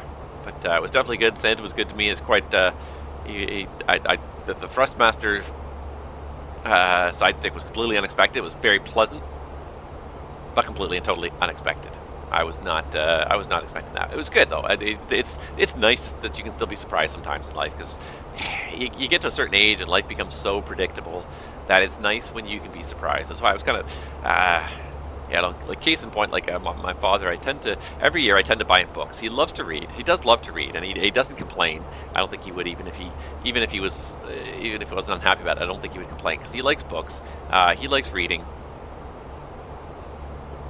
But the one thing that is kind of a little bit I don't know. It's a little bit funny. It's just, you know, I'm always buying him books. So, like, he always expects it. Like, I try my best, like, every year to go out and, like, for Christmas and for his birthday, I try to go and find him some interesting book, something he hasn't read, but something that he'll get some interest out of. And I think I usually succeed at this task. But then for his birthday this year, it was a pretty big milestone, so we decided to try and do something different. So I got together with my brother, and we ended up just doing Coffee of the Month subscription. So once a month in the mail for 6 months, he gets 3 different bags of coffee in one package, like 3 small bags of coffee. You know, try something different. And I think more than anything, it just completely surprised him. It caught him off guard that he didn't. That it was, you know, it was something he wasn't expecting. It wasn't the norm, but it was put a big smile on his face. And then, like, each time he gets another batch of coffee, he texts me and says, "I can't wait to try this one. This time I got this, and this," and he really enjoys it. So I'm just happy that I can still surprise people, because it feels like sometimes in life things get so predictable. So the top it drops, scrolling into view here, so I'm gonna get 10,000 in there for now. So yeah, that was one example of something that I was very happy that I was able to still surprise somebody. So, you know, because you get into a rut with people sometimes too, and it's nice. Books are nice, don't get me wrong, but it was just nice change. All right, there's our top of descent point. So here we go. Leaving 32 for 10,000, and we've got descent alt blue.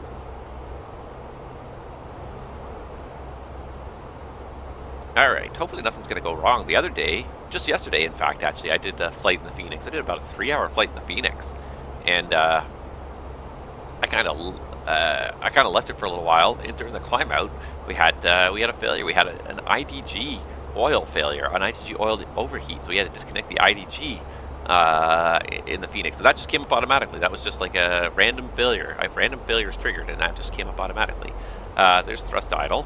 There's the path. So that was kind of fun. That was unexpected. And then later in the same flight, we had another failure. I left the flight for another hour and a half, and I came back, and it was a fuel pump failure. Not a big deal, but the IDG was definitely an interesting one.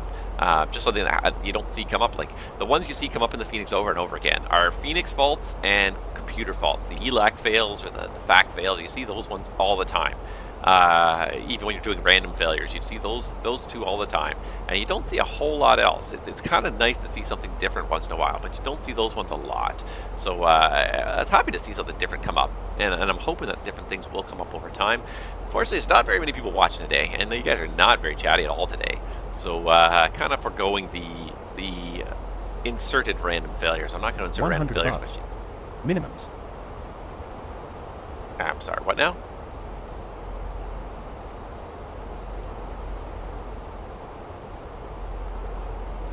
Oh, but he did remind me, actually. There's one thing I've got to do here, which is I got to brief this guy here. Oh, yeah, minimums to it. Yeah, there's a problem. Okay. Yeah, we passed our minimums. Very funny. 221.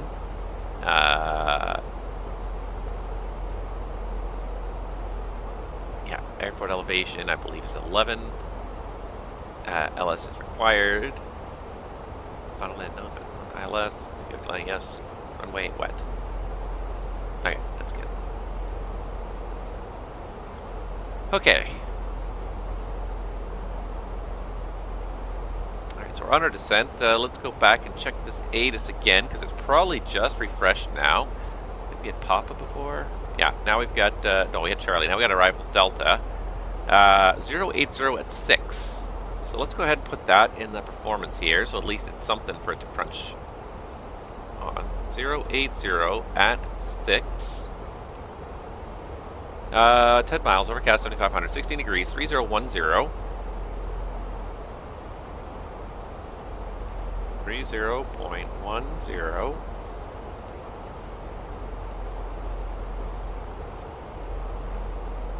And while we're at it, let's just set this to 3010 so it's ready. Think about it again. There's 3010, perfect. 2992, set, passing, 2,500. Fish approach 19 right. Now. All the rest of it looks about the same. Okay, good. Alright, let's go ahead, go engine anti-ice on. Although the TAT is plus 11 at this speed. Ah, you don't even need the engine NTAs on. Okay, fine. I kind of assumed. Still passing the 20,000 feet, I would assume you need it. I'm thinking very much in a winter mode. I'm not thinking in a Florida mode. I'm thinking in a winter mode. I don't go to Florida very much. And right now we are fully in winter right now. It actually snowed a little bit today. It's a little bit sloppy, but it snowed a little bit this morning, and now it just when I was taking my little nature break there, I noticed it was already mostly melting off again. It hasn't been very cold this winter, that's for sure. The snow has not stuck around. All right, we got a TAT of plus 13. It's looking good. Let's see. Let me just have a look at the VATSIM here. Anybody else inbound to Tampa? There is an American behind us. We are the next guys inbound to Tampa. Nobody else really close by. Oh, the Orlando approach just went offline too, and so did the Orlando executive. Now, and he must have just gone because Zeta's are all still hanging out. Okay. Looks like ATC has fallen by the wayside. What are you going to do? I was kind of optimistic, but not surprised at all. It's a long time to be on for more than 2 hours. Anybody that's less than 2 hours, I kind of wonder why you're even coming on sometimes, because it tends to take the better part of an hour to build your traffic to begin with. So it's usually the second hour that's the fun hour when you're on VATSIM. Alright, 3010. I'll let you out in a few minutes, dog. You gotta wait. Alright, there's 3010 inches.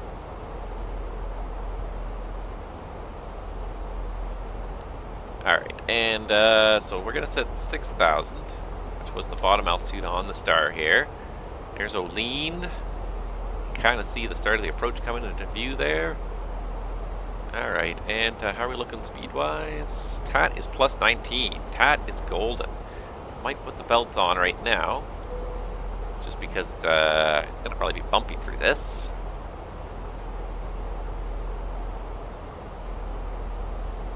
Probably could have, should have just done the double ding all at once, but anyways. Well, it's definitely not snowy down here. Pretty nice and green out in Florida today. I like it. Hopefully our performance holds up for the approach here.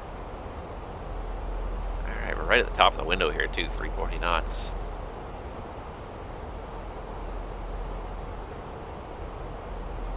Having a bit of a hard time now with the descent. It might need a little bit of help here.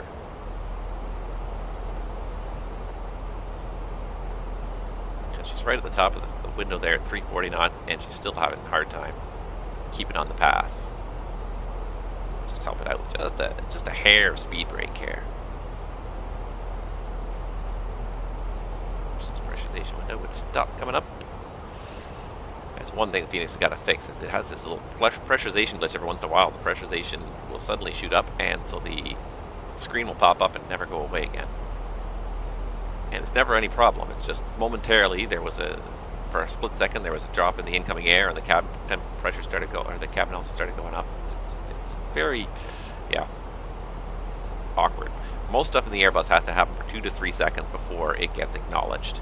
That's one thing about Phoenix too, is the reaction is almost too fast. Airbus it's a take your time kind of airplane. You push the button, the status button, usually the status page won't come up for about a second. Everything's computers talking to computers. By the time the information gets passed around from one computer to the next, it takes a little while. Alright, there's the 250 knots.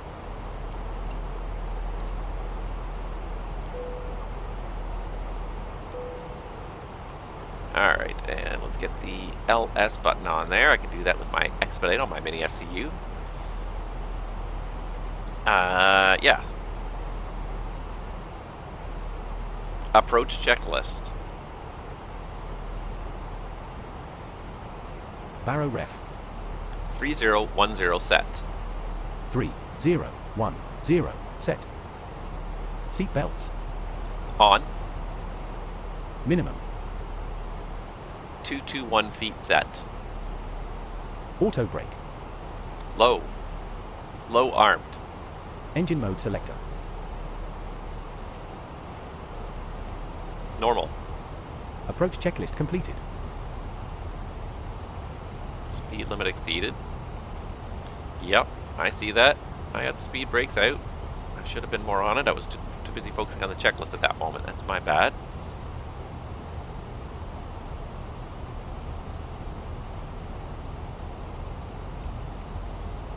Tampa traffic. JetBlue 2725, 30 miles northeast of the field on the Dades 1 arrival. Planning an ILS 19er right.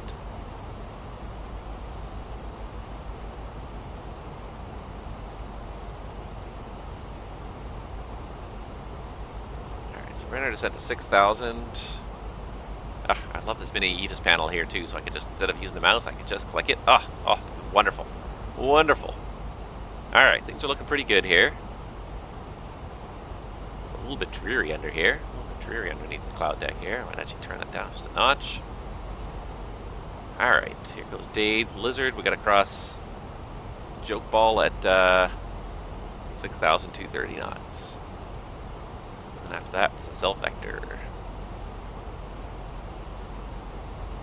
Alright, looks like we're breaking out the bottom. Still got a tad of plus 17. Don't need any engine anti-ice today.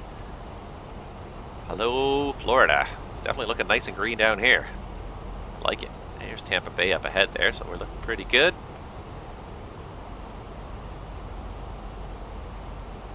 Done my due diligence and made a call on Unicom. Not that there's many people inbound right now. I'm a little hesitant to throw up the FSLTL. One thing I didn't show you guys actually, and I kind of meant to, and I totally forgot, was this. Was the mini cockpit screen here. When you install, or when you get the mini cockpit, it's just points you to their website to download this piece of software. It's really simple, really easy, but this is what links your MiniFCU to the sim. And it's basically got one option on it here, and that is what your expedite button is assigned to. So you can leave it as it normally should be as expedite, or you can have it function as either the FD or the LS button. So I like to leave it as the LS button because we tend to need to turn that one on every flight. If I was doing an RNAV approach, I might go with the FD so that I can turn off the FD so it's on approach. Once we have the mini EVIS, we probably won't even need that anymore, but it's kind of nice that that's an option. I'm glad that they kind of gave you multiple things you can do with that button, because the expedite button is one that's there, but we almost never press it, in all honesty. Only by accident, I think, if I ever use the expedite button, just because it's usually so extreme. It'll take you either to green dot or VMO to try and get either the fastest descent or climb. And then it's got just a little status here. So hardware, make sure it's connected to the hardware, it's sending data back and forth to hardware, and make sure it recognizes your sim, and that's it. It's a very simple little piece of software, but it's very effective. But I do like the fact that it has options there. Those options are really nice. All right, let's go back to flying here. Kind of see the airport there for Tampa. Flying over some suburban Tampa up here. And there's Alt. There's the speed coming back. 230 knots. Alright, we just got to cross this fix here. Alright, so there we go. We crossed it, so now we've met the 230 restriction. I might even bring it back. Speed manual. Speed 220. Oh, it's so nice to use this thing. Alright, and the other thing, because we passed that restriction now, we can go down to 3,000. So we're going to go down to 3,000. So we got thrust idle, open descent, alt blue, 3,000 feet set, route to 3,000. How's that descent looking? Alright, it's not looking too bad. I think we'll be okay. I'm just going to kind of keep it a little bit square here for a moment. That's probably good enough now. It's definitely going down. So, alright, so let's go ahead and turn right heading. Let's do 210. There's heading 210, pole heading. And I will do a direct fatty radial in. Direct fatty radial in 008 makes sense. So we're going to go ahead and insert that. And there's nav blue. We're going to disarm nav again. There's nav. And we're back to turning to heading 210. We're going to say we're clear for the approach. So there's approach mode and autopilot 2. So we got low lights, low blue, Cat 3 dual, autopilots 1 and 2. Alright, very good.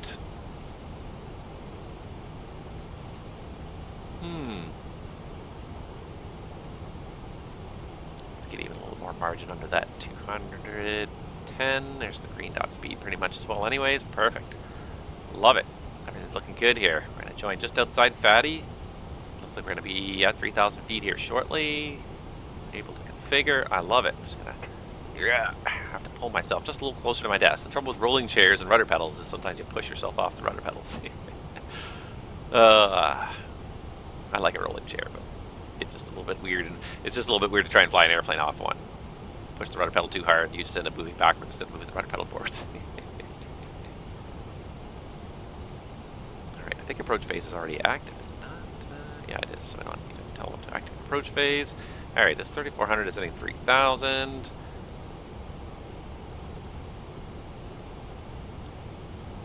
There's Speed Alt Star.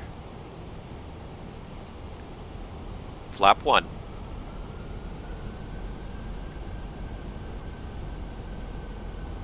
Alt. Speed checked. Flaps 1.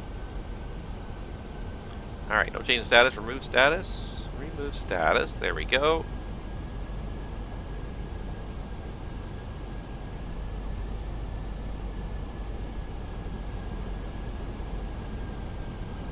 Alright, let's get the speed back a little bit more. Let's get it back to 190 more or less as speed here.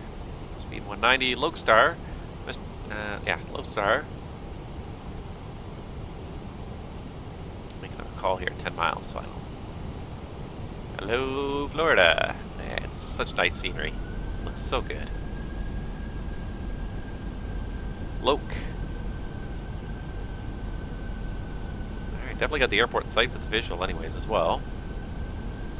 You know what I didn't do though? Below 10,000. Let's set up this gate right now while we're on final here quickly. Tampa. Gate Alpha 10. And do we have JetBlue? We don't, so let's take the Nada. Glide slope star, missed approach altitude, 3,000 feet set. Roger, 3,000.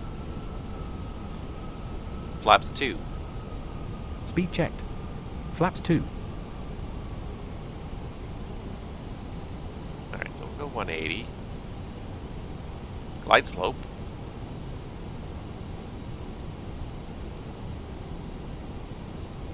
$2,500. Radar altimeter alive. Roger. She's got a little bit of undulation going on, trying to keep this glide slope, doesn't she?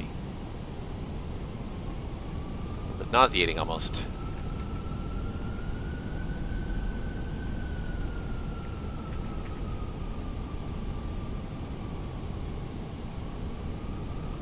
Gear down. Gear down. Alright, speed's managed. Cabin crew be seated for landing. Flaps 3. Speed checked. Flaps 3.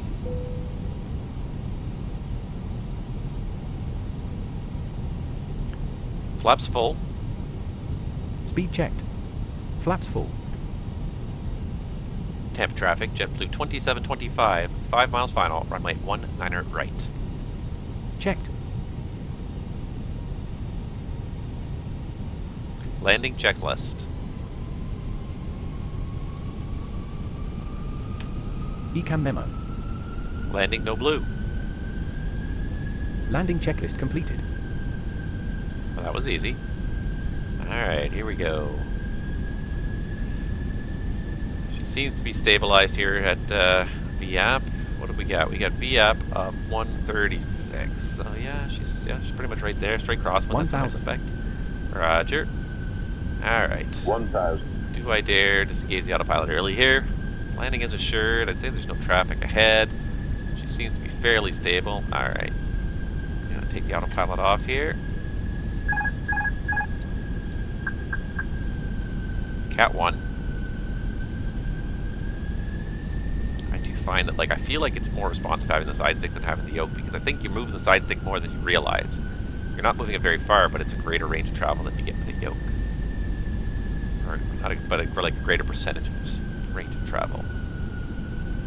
So I find like maybe it's just me, but I find like the side stick has made it easier to fly this thing. 500. Stable. Roger.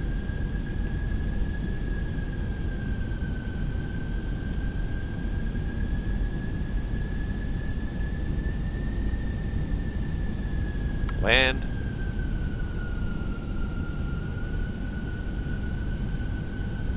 $100 above. Roger.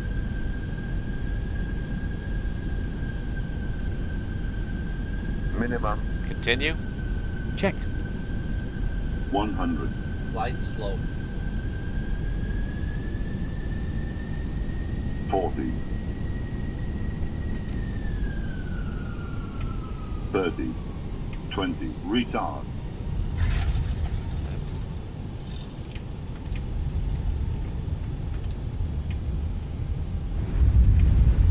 Spoilers, reverse green, diesel.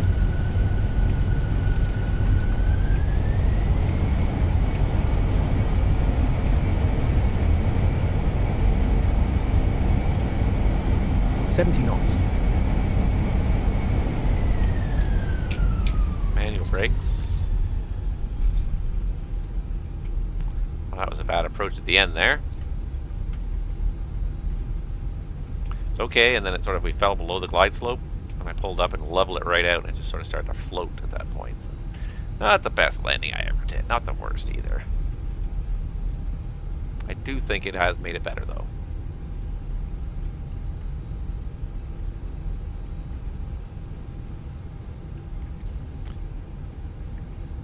Tampa traffic.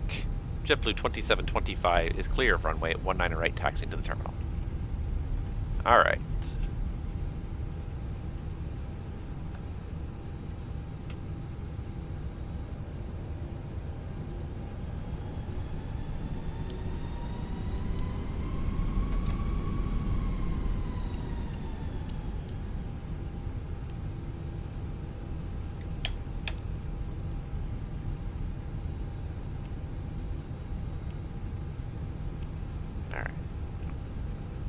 So he's doing the after landing stuff. I already set the lights, disarmed the spoilers. Yeah, not the best, but I feel like it's a little bit easier to control this aircraft with the side stick than with the yoke. Maybe it's just because I'm becoming so ingrained in the idea of using the yoke now that I don't know, maybe something like that, but it's Ladies and gentlemen, this yeah, is it's the become a conclusion lot of our flight. easier anyways. With your seatbelts fastened until the At captain least has that's turned my off the perception of it, seatbelt but maybe it's sign just and the all aircraft perception. tucked But safely I just love having this tiller. This will I just be love your steering, not with my indicator feet. The and feet are safe still to there move for the about brakes, cabin. but I just Gather love your steering belongings into with supplies. We'd like to thank you for flying with us steering today. with the tiller, steering by We twisting appreciate something. your It's business and hope to see just you again, it again on adds so much future more, so flights. just a little bit more realism. After landing checklist. After landing checklist. Radar and predictive winds here system. Off. After landing checklist completed. Well, that was easy. Alright. Welcome to Tampa, everybody. We made it. We got this stream done. I was a little bit disheartened, honestly, with that when that stream crashed halfway around last time. I was more than a little disappointed. I was really starting to, like, you know, just question, like, is it even worth trying to stream when my computer is struggling some days to try and keep up with these aircraft? But yes, I think yes it is. Even though you guys have been a little bit quiet today, nobody's been really chatty today, and I'm a little bit disappointed by that. I still had fun. And I hope you guys, even if you weren't talking, you still had fun just watching what we were doing. I certainly hope that was the case anyways. Alright, anywho, so just gotta go around to this gate, dock, and away we go. We're done for another leg, and then after this, we have one leg left of my pilot's life career. We just have to go from here back to JFK, so it's just a return leg from Tampa back to JFK, and then that's the end of season, I believe we're in season 11, unless I'm mistaken, so that's the end of season 11.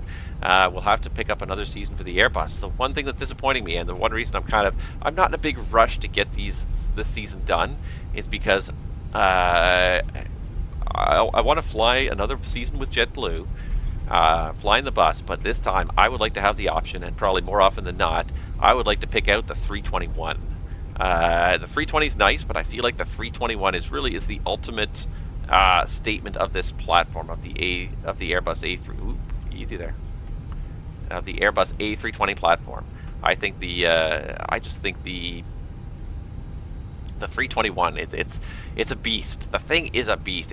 When you get a fully laden 321, you're talking 96 tons, 97 tons at takeoff. The thing is 150 feet long. You got almost 200 people in the back. It is just an absolute beast. And then the numbers you need, like you need toga takeoffs regularly on an A321, just if you're taking full fuel for a long flight, because it's just that heavy, and you're full fuel. You're talking 20 tons. You're talking like 5 or 6 hours of range, but still, I just love it. It's also because of the inertia and the size and the weight. It's also, I find it's the most stable. So the A320 is not too bad, but you know, a good wind will kind of push it around in a gust. A 321, once you start it down final and you get it lined up and it's just going down final, it just does nothing, moves it off final. It is non-stop there. I think that says 9. I think this is Alpha 10 here. And I see the loaders there, so I think that's Alpha 10 there. Here comes the American. You just look there in the distance. You just see a little white light there just in the blue clouds. That's the American guy landing behind us there. Alright, so we're going to go ahead and shut off those. Let's see here. Weather radar is also off. Accumulator brake pressure is good. Engine anti-ice is off. The AP bleed can come on at this time. And the lights are off. Yeah, now I can see clearly that it says gate 10 over there on the ground. Didn't necessarily mean to bring it to a stop. Sometimes it's a little bit hard to gauge the inertia of the airplane without actually having perspective out your side. You're slower than you realize, or sometimes you're faster than you realize. You screech to a halt faster than you realize sometimes. I don't see a marshaller here. Is that him behind the tug or behind the loader there, maybe? Or am I just going to self-marshal? Because these guys are waiting, so I think he's stuck in the tug there, or in the loader there. Alright, so just got to keep an eye on him.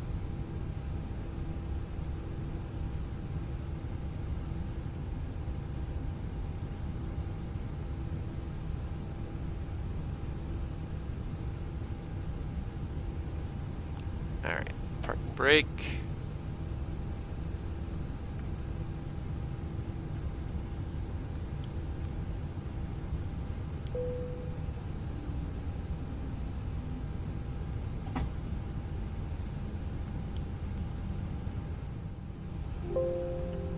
Submit your flight. I will, thank you. Give it a couple seconds while a whole bunch of things happen. FS2 crew changes mode, GSX starts doing stuff. Everything starts happening all at the same time here. Oh, sweet Jesus. Killing me here. Beacon off. Alright. Parking checklist. Parking brake or chocks. Set. Set. Engines. Off. Wing lights. Off. Fuel pumps. Off. Parking checklist completed. Alright. We are here, everybody. Welcome. And let's see here. Where'd my APL go? There it is. Let's go ahead and hit submit on this before the sim crashes and we lose our ability, because yeah, that's what happened last time. We didn't quite make it to the airport. We made it about 45 minutes out from the airport. So this time we did it. We're done. That leg is done. It's in the books. Last leg, it's now it's Tampa back up to JFK. Yeah, so that's it. We're basically done. I'm going to turn this down a little bit because we're going to just go to the exterior view just for a little bit of fun here. So you can watch these guys start to unload this giant Airbus here.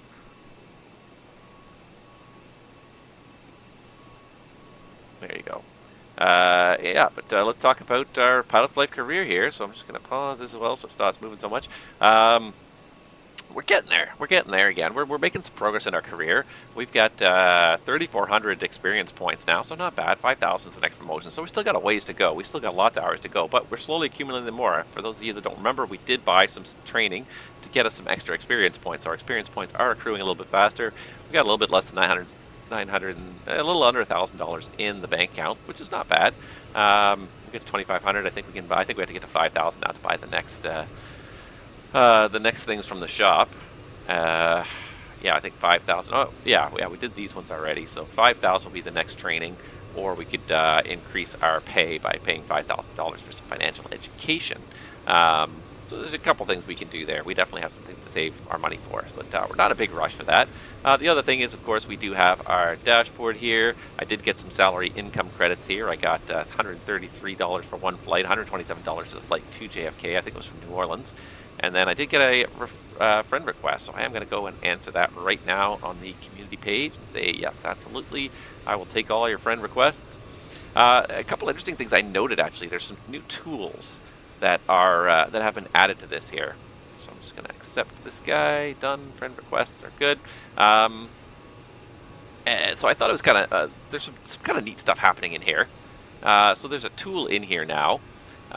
First of all, Random Flight Generator has been integrated directly into this, so it is available for free as a standalone, but if you have a Pilot's Life Chapter 2, it's integrated into this, and best of all, if you do it through this, it will add flights to your schedule, so you can actually add flights to your schedule. You don't get airline credit for it, but you can get some extra pay for doing additional flights this way. Add-on recommendations. I mean, there's various add-ons with star ratings. It's weird.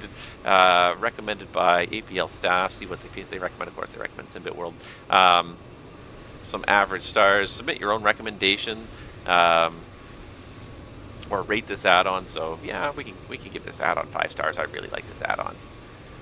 Anything else? Navigraph. Yeah, give them 5 stars. Oop. Give them 5 stars as well, because I think they're fantastic. But so there's a whole little kind of community starting to come into play here, which is really kind of nice.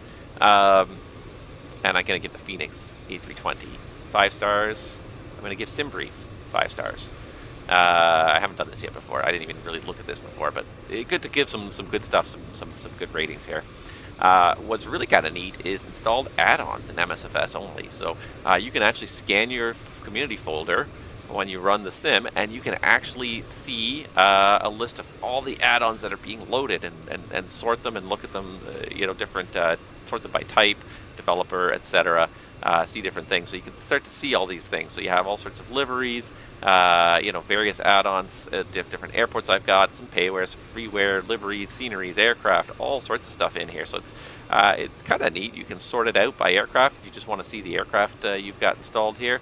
That includes some of the liveries, unfortunately, so it's a little bit frustrating. But miscellaneous, I don't even know what I have under miscellaneous here. FS2 crew, FSI panel, Navigraph, P42. So you can do some searching for stuff. So you can find stuff in here. It's actually kind of neat to see some of the stuff that's in here. And then last but not least, in this tools panel, we also have some checklists that have been approved by the guys at A Pilot's Life for various of the common aircraft types. So the PMDG, the Fenix, and I kind of like this one. I wouldn't use it necessarily because I'm using FS2 crew, but I do kind of like this one. It's actually not bad. It really, like, if you really are looking for like a quick and dirty getting up and running in the 320, it's kind of a nice little checklist flow, how to set up the FMC, very basic stuff, but enough to get you kind of up and running in a 320. It's not perfect, it's not thorough, it's not everything, but it'll get you up and running. So I kind of like it. It's kind of neat. I would, if you don't have another 320 checklist, if you haven't learned it very well, I would say that's a good starting point. I wouldn't say that's the be-all and end-all, but it's a great starting point. So then they got one as well, recommended one for the 737. I think it's the same guy who did all of these. But again, just and this is just showing you just page 1, but there's multiple pages here. But just to kind of show you how to get the airplane up and running from cold and dark, put power on it, program the FMC, all that stuff. So there's some neat checklists in there if you have a chance. So I do have to say, like, I always like Simbit World. They're always adding stuff, and they're a great developer. They're making this. They're really kind of taking this Simbit World 2 and really turning it into a community. They've got these ongoing events now. Every week at least, they have at least one event going on where you can go and get credit for flying this event. Part of the World Tour. This week it's going to be WIII to WMKK, which I have no idea even where those are, to be honest. But nevertheless, they're definitely kind of getting some community involvement going on there, which is good because the community is pretty big in this. Let's just have one last look at the community page here and just see what some of the stats are, because they are pretty impressive. 661,000 registered flights. It's been, about 18 months since this version launched. Let's find the decimal here. Almost 1.3 million hours logged using this software. 508 pilots connected right now, and 378 people currently flying. So there's a lot of people up there even flying right now. It's fantastic. So I don't even know where to see it. I guess you got to go to the flight page to see the current map here, but lots of people flying. A few of these people are my friends. Most of them are not. They're lost. Anywho, that's probably enough for me for today, guys. I had fun though. I hope you guys enjoyed watching that. I hope I get to fly with you guys again soon. I enjoyed that. I needed that. It's been a while since we've done this. It's been very hectic. Life is just busy, and it just gets busier every day, I swear. But I'm going to try and find the time to keep on doing this. So stick with me, guys. Watch if you haven't already, follow the channels, follow the Twitch channel and the YouTube channel. Those are basically the only 2 channels I use to communicate. That and my Discord, which only is basically announcing stream schedules. If you ask questions, questions. I may answer them if I have the time, but I'm not in it regularly, so don't expect quick answers. But I do try to answer stuff when people do send me questions as much as possible. So, yeah, keep an eye out for the next stream. I don't know what it's going to be. Probably sometime next week during the day, because I'm off actually most of next week. So next week will actually be a good week to do another stream. So we might finish this season next week and move on from there. But in the meantime, guys, thank you so much for watching. Enjoy the rest of your day. Whatever you're doing out there, stay safe as always. And we'll see you guys all out there on the VATSIM skies. Take care and have a great day.